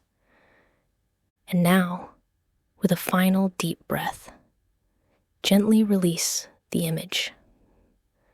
Let it go with a sense of trust and gratitude, knowing that you have planted a powerful seed in the fertile ground of your subconscious mind and the universe. This practice is most effective when it is done consistently in a relaxed state, like right after meditation or just before you fall asleep. The goal is not to force or strain, but to play, to imagine, and most importantly, to feel. Welcome to the Luminara Mindset. Your invitation this week is to put this into practice with a small, meaningful goal. Perhaps it's a presentation at work, a fitness goal, or a creative project. Each morning for the next 7 days, spend just 3 to 5 minutes visualizing the successful outcome. In your journal, write down not just your goal, but the specific high vibration feelings you are cultivating during your visualization. Feelings like confidence, ease, joy, and accomplishment. At the end of the week, reflect on how this practice influenced your mindset and your actions. Welcome to the Luminara Mindset, Chapter 54, Affirmations for Success. We have learned to choose our thoughts and to visualize our desired reality. Now we will learn to consciously speak our success into existence. We are here to revisit the practice of affirmations, focusing them like a laser beam on the themes of success, abundance, achievement, and purpose. As we've discovered, affirmations are a powerful tool for reprogramming the subconscious mind. Many of us, through our upbringing and cultural conditioning, have a default software running in the background that is programmed with limiting beliefs about success. We may carry unconscious programs of poverty consciousness or failure consciousness. These are the quiet beliefs that tell us money is hard to come by, don't get your hopes up, or success is for other people, not for me. No matter how hard we work in the outer world, if our inner programming is running a script of lack and limitation, we will constantly be swimming against our own current. Affirmations are how we consciously uninstall the old, disempowering software and install a new, upgraded operating system of prosperity and success. Let's revisit the principles of crafting effective affirmations and apply them specifically to this area of our lives. Remember, the key is to create statements that feel believable and emotionally resonant. If your old belief is rooted in lack, we will gently pivot to abundance. Instead of focusing on debt or scarcity, which only creates more of that feeling, we can use a bridge. If the affirmation, "I am a millionaire," feels like a lie, try a more expansive and believable statement like, "I am open to receiving abundance in expected and unexpected ways," or, "I am a good steward of my money and it flows to me with ease." If your old belief is rooted in doubt, we will pivot to confidence. Instead of worrying, "I hope I get that job," you can affirm a state of readiness and worth. A powerful affirmation is, "My unique talents and skills are in high demand." A beautiful bridging affirmation could be, "I am confident and perfectly prepared for my ideal opportunities." If your old belief is rooted in the fear of taking action, we will pivot to empowerment. Instead of the thought, "I'm too scared to start," you can install the program, "I take inspired and decisive action on my goals." A gentle bridge could be, "I am bravely taking the next right step." Notice the power and simplicity of the phrase, "I am." These are the two most powerful creative words in the universe. Whatever you place after the words, "I am," becomes a declaration to your subconscious mind about who you are. We are constantly making "I am" statements all day long. "I am so tired. I am so stressed." The practice is to begin making them consciously. "I am capable. I am creative. I am successful. I am a magnet for my ideal clients and opportunities." To integrate these new beliefs, we weave them into the fabric of our day. Create a financial ritual. When you pay a bill, instead of feeling the pain of money leaving, you can place a hand over your heart and affirm, "I gratefully circulate this money, knowing that it blesses others and returns to me multiplied." Practice your morning mirror work. After you have offered yourself love, look yourself in the eye and state your power affirmation for the day. "I am focused, I am productive, and I am making a positive impact on the world." Use them during your work. Place a sticky note on your computer or in your workspace with an affirmation that supports you, such as, "My work is a joyful expression of my purpose, and I am generously compensated for my contribution. Affirmations for success are not about ego, greed, or a need to be better than others. They are about giving yourself permission to live up to your fullest potential.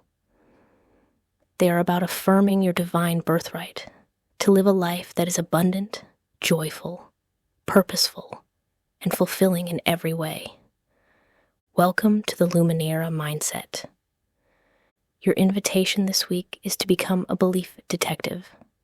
In your journal, identify one primary limiting belief you hold around your career, your finances, or your ability to succeed. Write it down. Then, using the bridging technique, craft 3 gentle but empowering affirmations designed to begin rewriting that belief. Practice writing them down or saying them aloud each morning this week, and notice any shifts in your confidence or your perception of opportunities. Welcome to the Luminara Mindset. Chapter 55. The Law of Attraction Explained.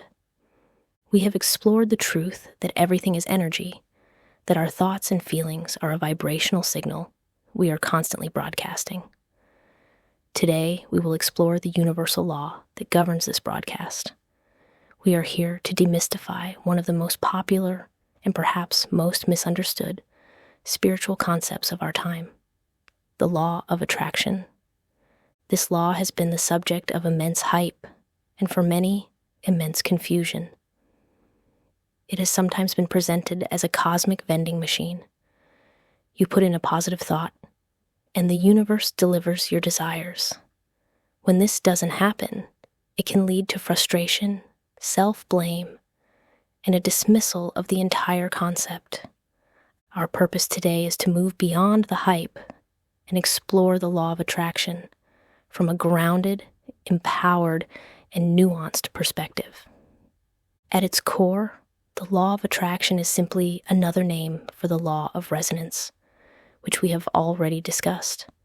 The fundamental principle is that which is like unto itself is drawn. This is not a new age idea. It is a law of physics. Like energy attracts like energy. The crucial understanding, however, is that the universe is not responding to what you want. It is responding to who you are. It is not a magnet for your desires. It is a mirror of your being. It reflects back to you the reality that matches your dominant vibrational frequency.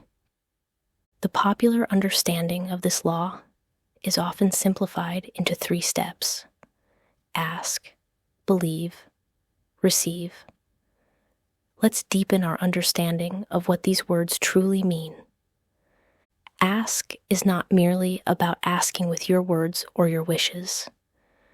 Your true ask is your vibration, your dominant emotional state. The feeling you carry in your body most of the time is the powerful signal you are broadcasting to the universe 24 hours a day. You can say, "I want peace," all you like, but if you are consistently vibrating with the energy of anxiety, the universe hears anxiety and reflects back more circumstances to feel anxious about. Believe is not just a mental exercise. It is a deep, embodied subconscious knowing. You must align your thoughts, your feelings, and your beliefs. If your conscious mind says, "I believe I am worthy of a loving relationship," but a deep, subconscious part of you feels unworthy from past wounds, the feeling of unworthiness is the more powerful broadcast. The universe responds to the totality of your signal, not just the surface level thought. And receive is not a passive act of waiting. Receiving requires you to become an energetic match for what you have asked for. You cannot ask for a reality of joy and abundance while continuing to live in a state of complaint and lack. To receive, you must open yourself up, clear your resistance, and tune your own frequency to the channel of your desires. A more accurate and empowering framework for this process might be vibrate, align, and allow. First, you vibrate. This is the inner work.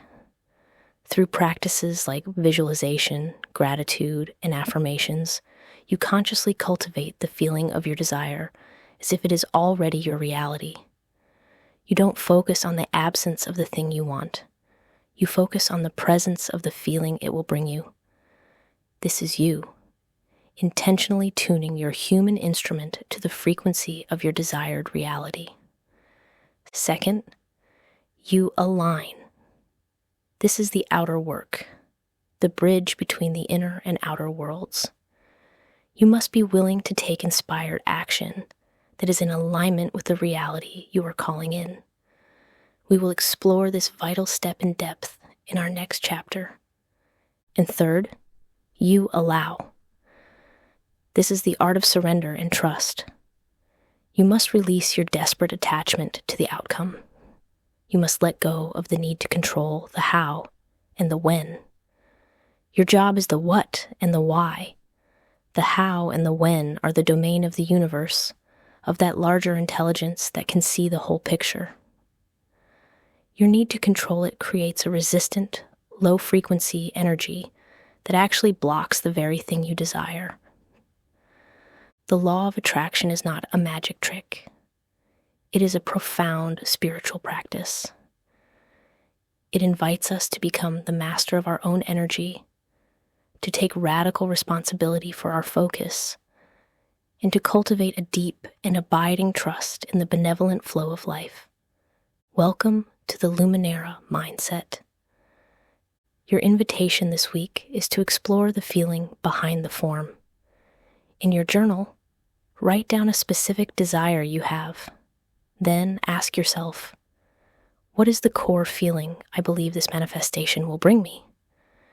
Is it freedom, security, joy, connection, peace?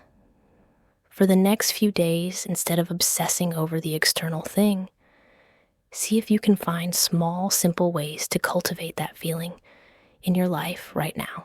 Welcome to the Luminara Mindset. Chapter 56. Beyond Wishing, Action, and Alignment. We have just explored the law of attraction as a powerful practice of vibrational alignment. Now we must address the single, most misunderstood, and often omitted piece of the manifestation puzzle. We are here to move beyond passive wishing and into the dynamic dance of co-creation. We are here to talk about the vital role of aligned, inspired action. There is a pervasive myth in some spiritual circles that if you simply meditate hard enough, visualize clearly enough, and feel good enough, your dreams will be delivered to your doorstep with no effort on your part. This is a profound misunderstanding of our role as creators. We are not just passive receivers. We are active participants in the unfolding of our own lives. Think of manifestation as a partnership, a divine collaboration between you and the universe. Your part of the partnership is to do the inner work. Your job is to get clear on the what and the why. Your job is to align your energy, to clean up your limiting beliefs, and to hold the frequency of your desire as a present reality feeling. You are the one who tunes the radio to the station you want to listen to. The universe's part of the partnership is to manage the how and the when. It is the master orchestrator.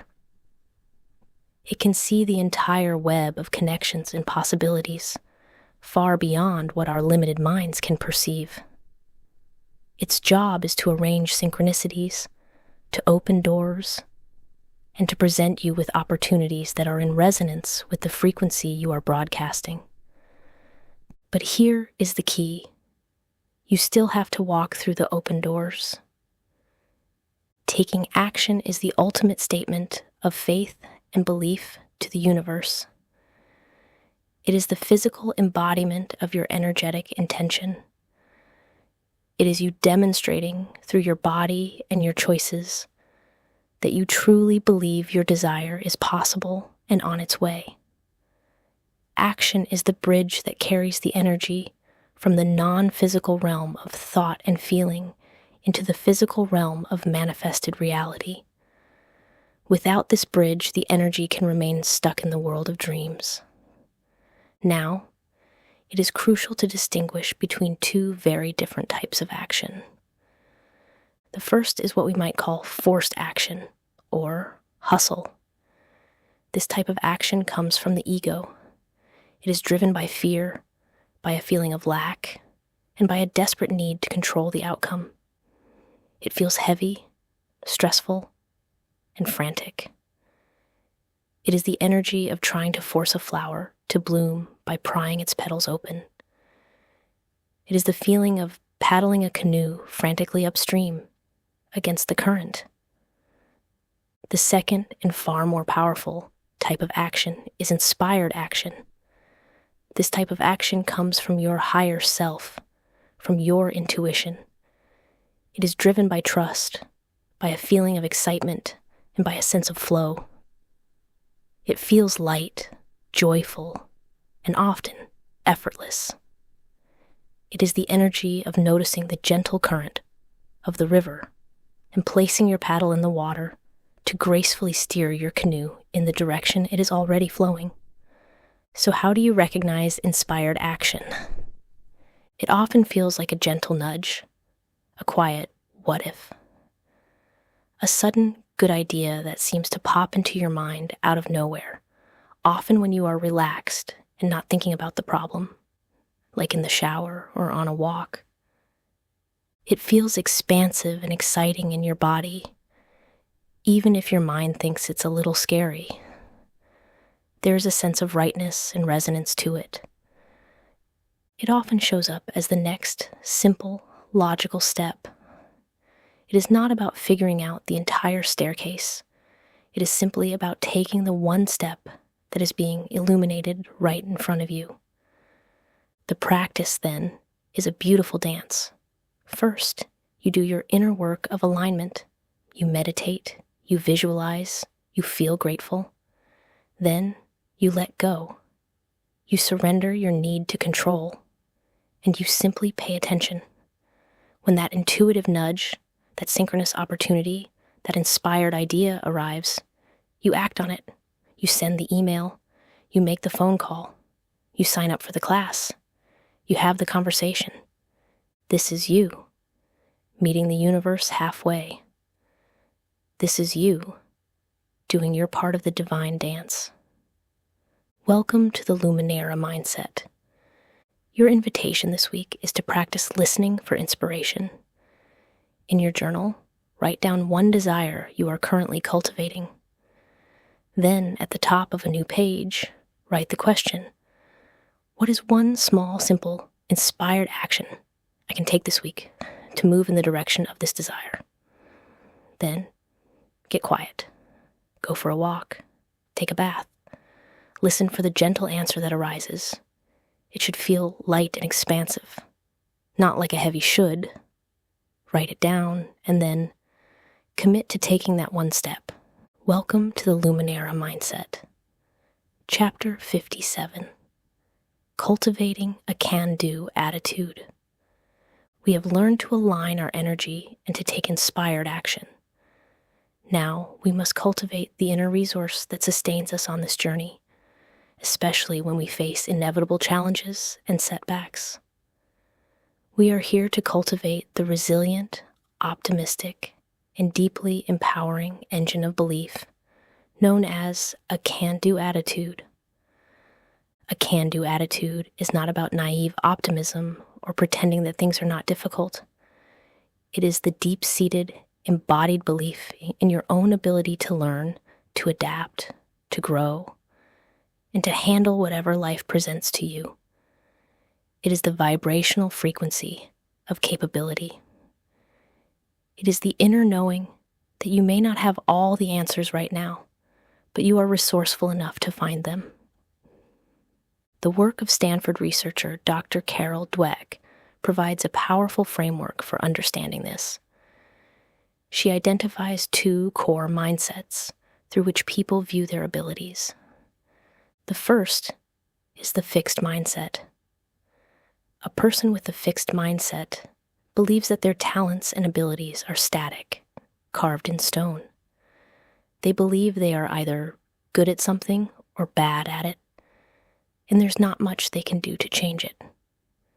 Because of this, they tend to avoid challenges to avoid the risk of failure. They see effort as a sign of weakness, and they can feel threatened by the success of others. This is the breeding ground for a can't-do attitude. The second and far more empowering mindset is the growth mindset. A person with a growth mindset believes that their abilities can be developed through dedication, hard work, and good strategies.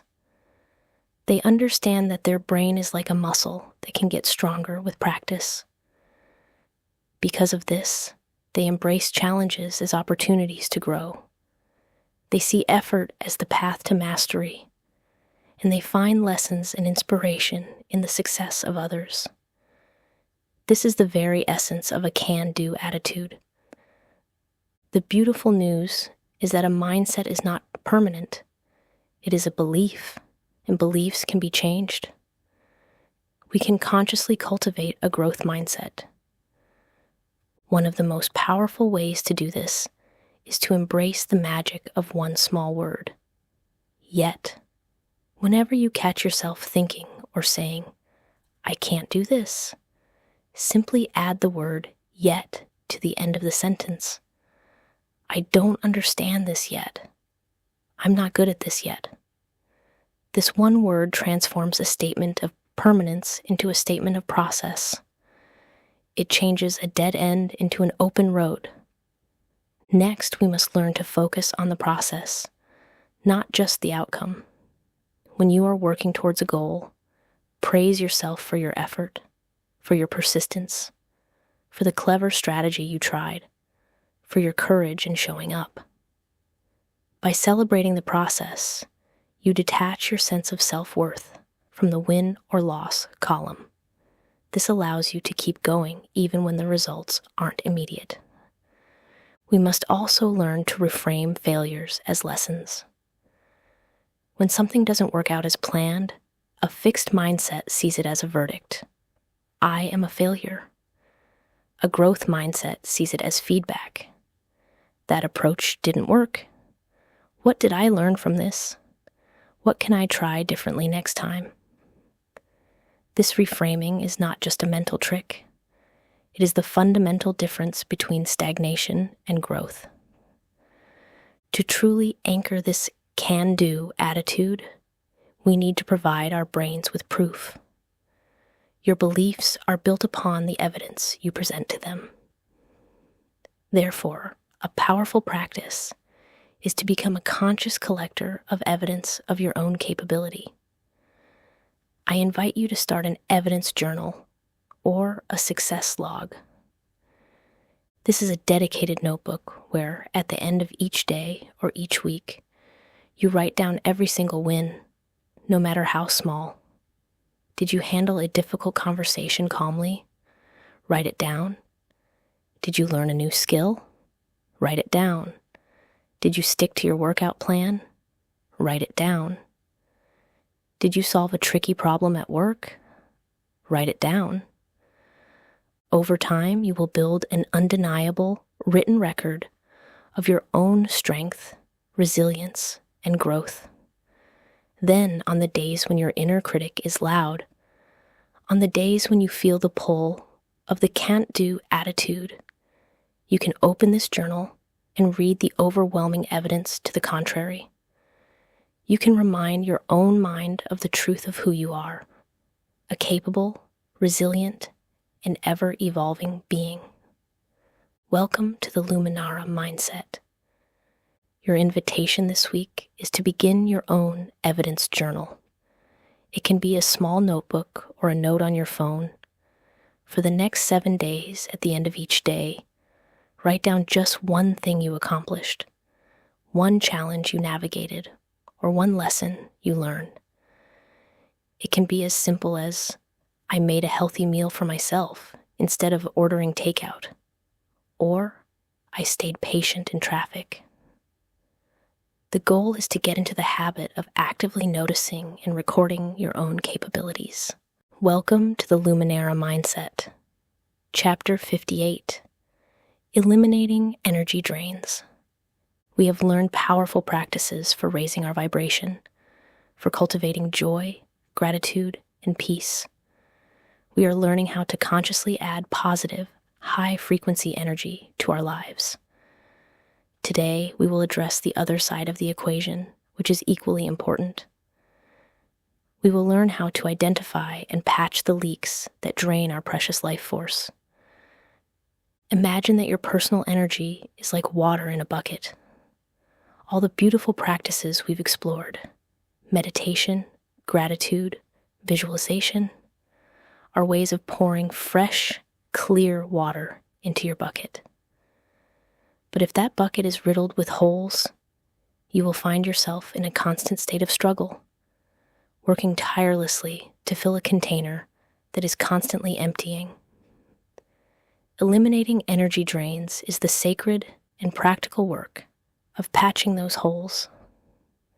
An energy drain, sometimes called an energy vampire, is any person, habit, environment, or unresolved issue that consistently leaves you feeling depleted, exhausted, and with a lower vibration than before you encountered it. This is not about blame.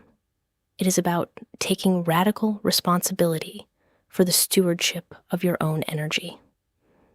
Let's begin by conducting a gentle audit of the most common energy drains in our lives. First, and most famously, there are people. This is not about labeling people as bad. Often, an energy vampire is simply a person who is operating from a very low vibrational state themselves. Someone who is stuck in a pattern of chronic complaining, negativity, gossip, or drama. Because energy flows from a higher concentration to a lower one, if you are not consciously protecting your field, you will find your own high vibration energy being siphoned off in their presence, leaving you feeling exhausted and heavy. Next, there are our habits. Many of our modern habits are profound energy drains. Mindlessly scrolling through social media, comparing our lives to the curated highlight reels of others, engaging in gossip, which is a low-frequency act of judgment, getting caught in a loop of complaining about the same problems without seeking solutions. And perhaps the biggest drain of all, the habit of worrying about things that are completely outside of our control. Each of these habits is a significant leak in our energetic bucket. There are also our environments. As we've learned, your external space is a reflection of your internal state. A cluttered, disorganized, or chaotic environment creates a low-grade, constant static in your energy field. It requires your subconscious mind to constantly manage the disorder, which is a subtle but significant drain on your resources. Environments with harsh artificial lighting or constant, jarring noise can have the same depleting effect. Finally, there's the powerful drain of unfinished business, or what we can call tolerations. These are the small, unresolved issues that we tolerate in our daily lives.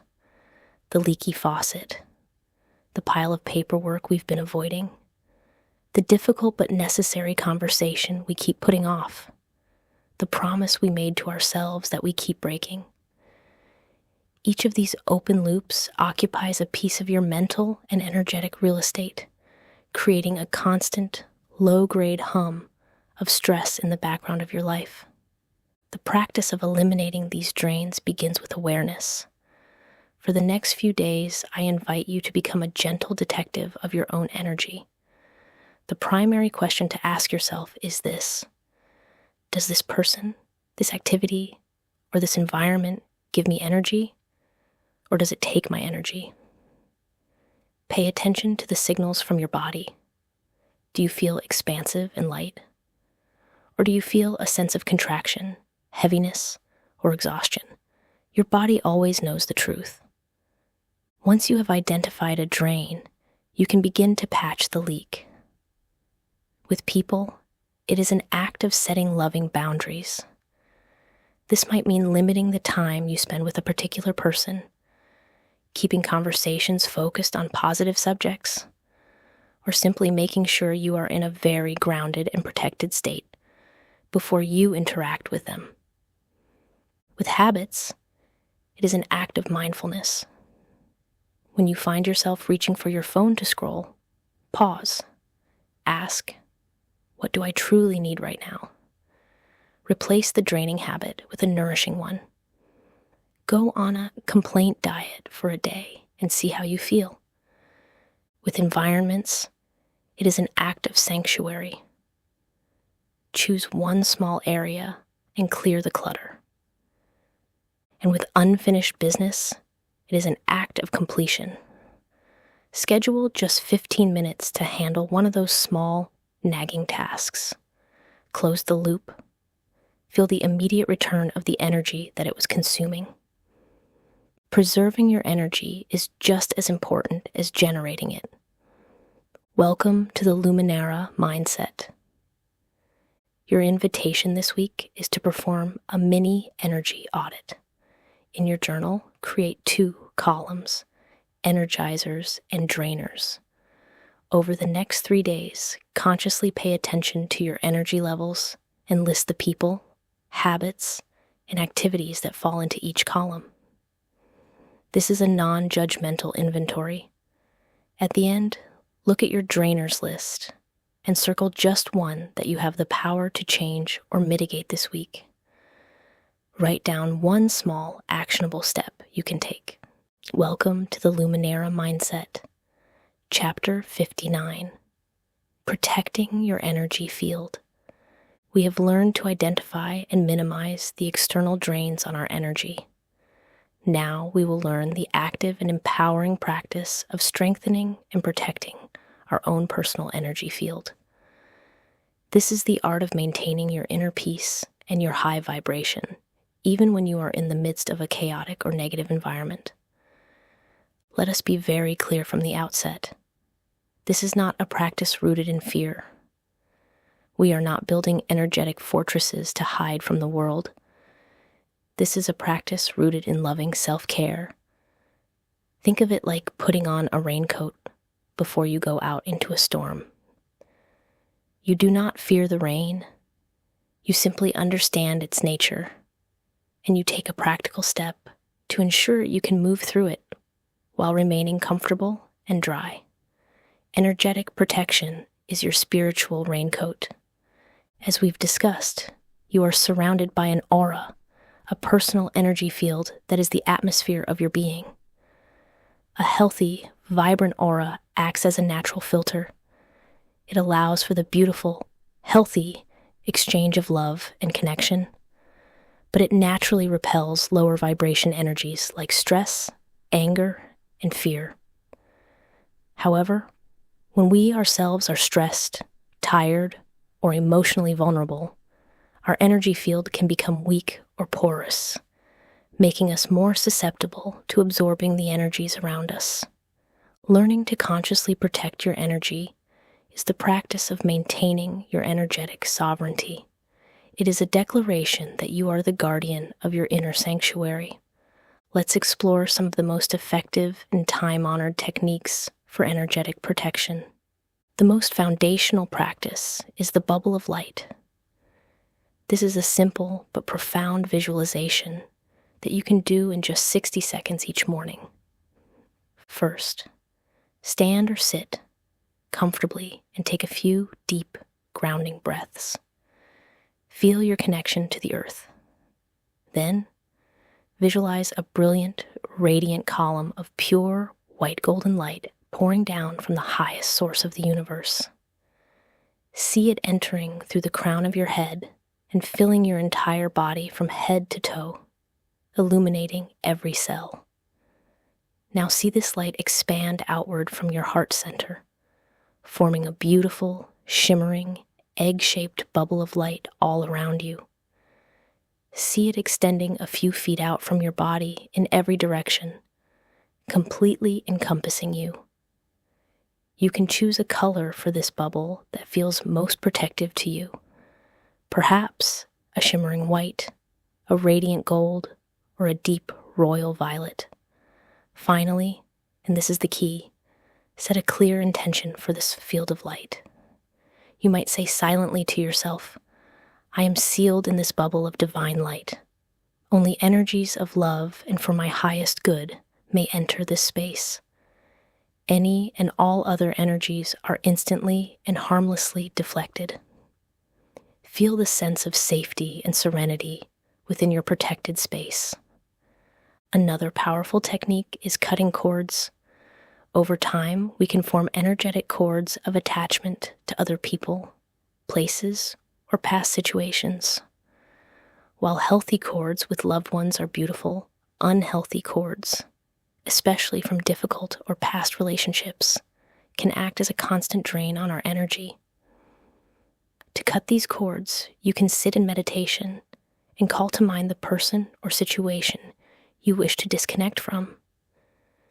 Visualize the cord or cords that connect you. Then imagine calling in upon a powerful, loving spiritual ally, perhaps an archangel like Michael with his sword of light, to swiftly and cleanly sever these cords. As they are cut, see them dissolve, and visualize both you and the other person being surrounded in healing light. This is not an act of aggression. It is an act of energetic freedom for both of you. A third very practical tool is the cloak of invisibility. This is wonderful for navigating highly stimulating or chaotic environments, like a crowded mall or public transportation. Simply visualize wrapping yourself in a beautiful, deep indigo or violet cloak. As you pull the hood up over your head, set the intention that this cloak makes you energetically neutral and invisible, allowing you to move through the space with ease, without absorbing the frantic or stressful energies around you. Practicing energetic protection is an act of profound self-respect. It allows you to be in the world, but not be a sponge for all of its chaotic energy. Welcome to the Luminara Mindset. Your invitation this week is to make the bubble of light a daily practice. Each morning, take just 1 or 2 minutes to perform this visualization. In your journal, at the end of the day, take a moment to note your experience. Did you feel more centered, less reactive to others' moods, more contained in your own energy? Simply observe any shifts in your daily experience with gentle curiosity. Welcome to the Luminara Mindset. Chapter 60, Sustaining High Vibration. We have now reached the summit of our journey into energetic mastery. We have learned that we are beings of vibration, that we can consciously raise our frequency, and that we can protect our sacred energetic space. Today, we will integrate all of this wisdom. We will move beyond just using these practices as tools and learn how to weave them together to create a sustainable, high vibration lifestyle. The ultimate goal is not to have a vibrational first aid kit that you only use when you are feeling low. The goal is to create a life that so naturally supports your well-being that your default state, your energetic home base, is one of peace, vitality, and joy.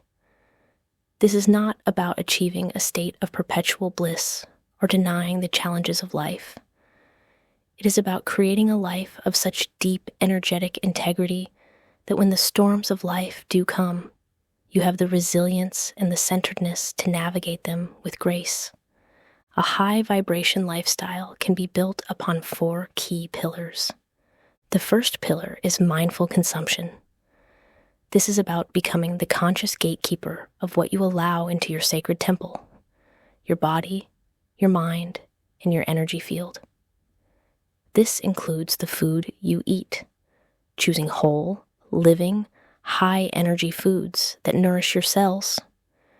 It includes the media you consume, consciously choosing to feed your mind with inspiring, uplifting, and educational content, rather than a steady diet of fear-based news, cynical commentary, and mindless gossip.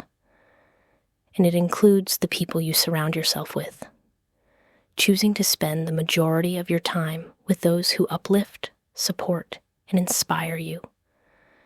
Your social circle is a powerful, energetic influence.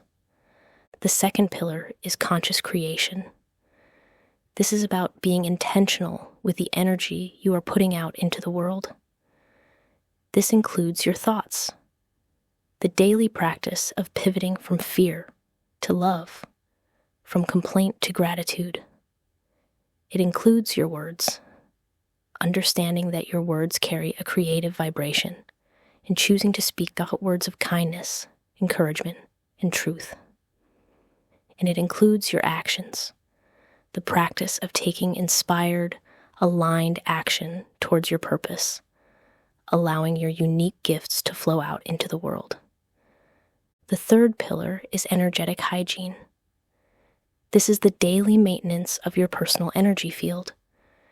This includes regular clearing, using practices like meditation, time in nature, or salt baths to regularly cleanse your aura of energetic debris. It includes protecting, making a simple protection visualization, like the bubble of light, a non-negotiable part of your morning routine. And it includes eliminating drains, being consistently mindful of the habits, people, and situations that drain your energy, and making conscious choices to minimize your exposure to them. The fourth and final pillar is embodied practice. This is about anchoring all of this energetic and mental work into your physical body and your connection to the earth. This includes joyful movement, ensuring that you are regularly moving your body to keep your life force energy fluid and dynamic. It includes sacred rest, honoring your body's need for deep, restorative sleep to recharge your entire system. And it includes consistent grounding, maintaining your connection to the stabilizing, healing energy of the earth. These 4 pillars, mindful consumption, conscious creation, energetic hygiene, and embodied practice, work together to create a powerful, self-reinforcing system of well-being. Please hear this with compassion. The goal is resonance, not perfection. You will have days where you eat junk food, get caught in gossip, and forget to meditate. You are a spiritual being having a human experience. The practice is not about being a perfect high-vibe robot. It is about having the awareness to notice when you are out of alignment, and the loving kindness to gently and compassionately guide yourself back home again and again. A high vibration life is not a distant, esoteric goal. It is the cumulative, beautiful result of thousands of small, conscious choices you make every single day. Welcome to the Luminara Mindset. Your invitation this week is to perform a gentle, holistic self-assessment. In your journal, write down the 4 pillars: mindful consumption, conscious creation, energetic hygiene, and embodied practice. With deep honesty and zero judgment, reflect on which of these pillars feels the strongest and most integrated in your life right now. Then identify which pillar is asking for a little more of your loving attention. Write down one small, simple, achievable action you can take this week to bring a little more balance to that area.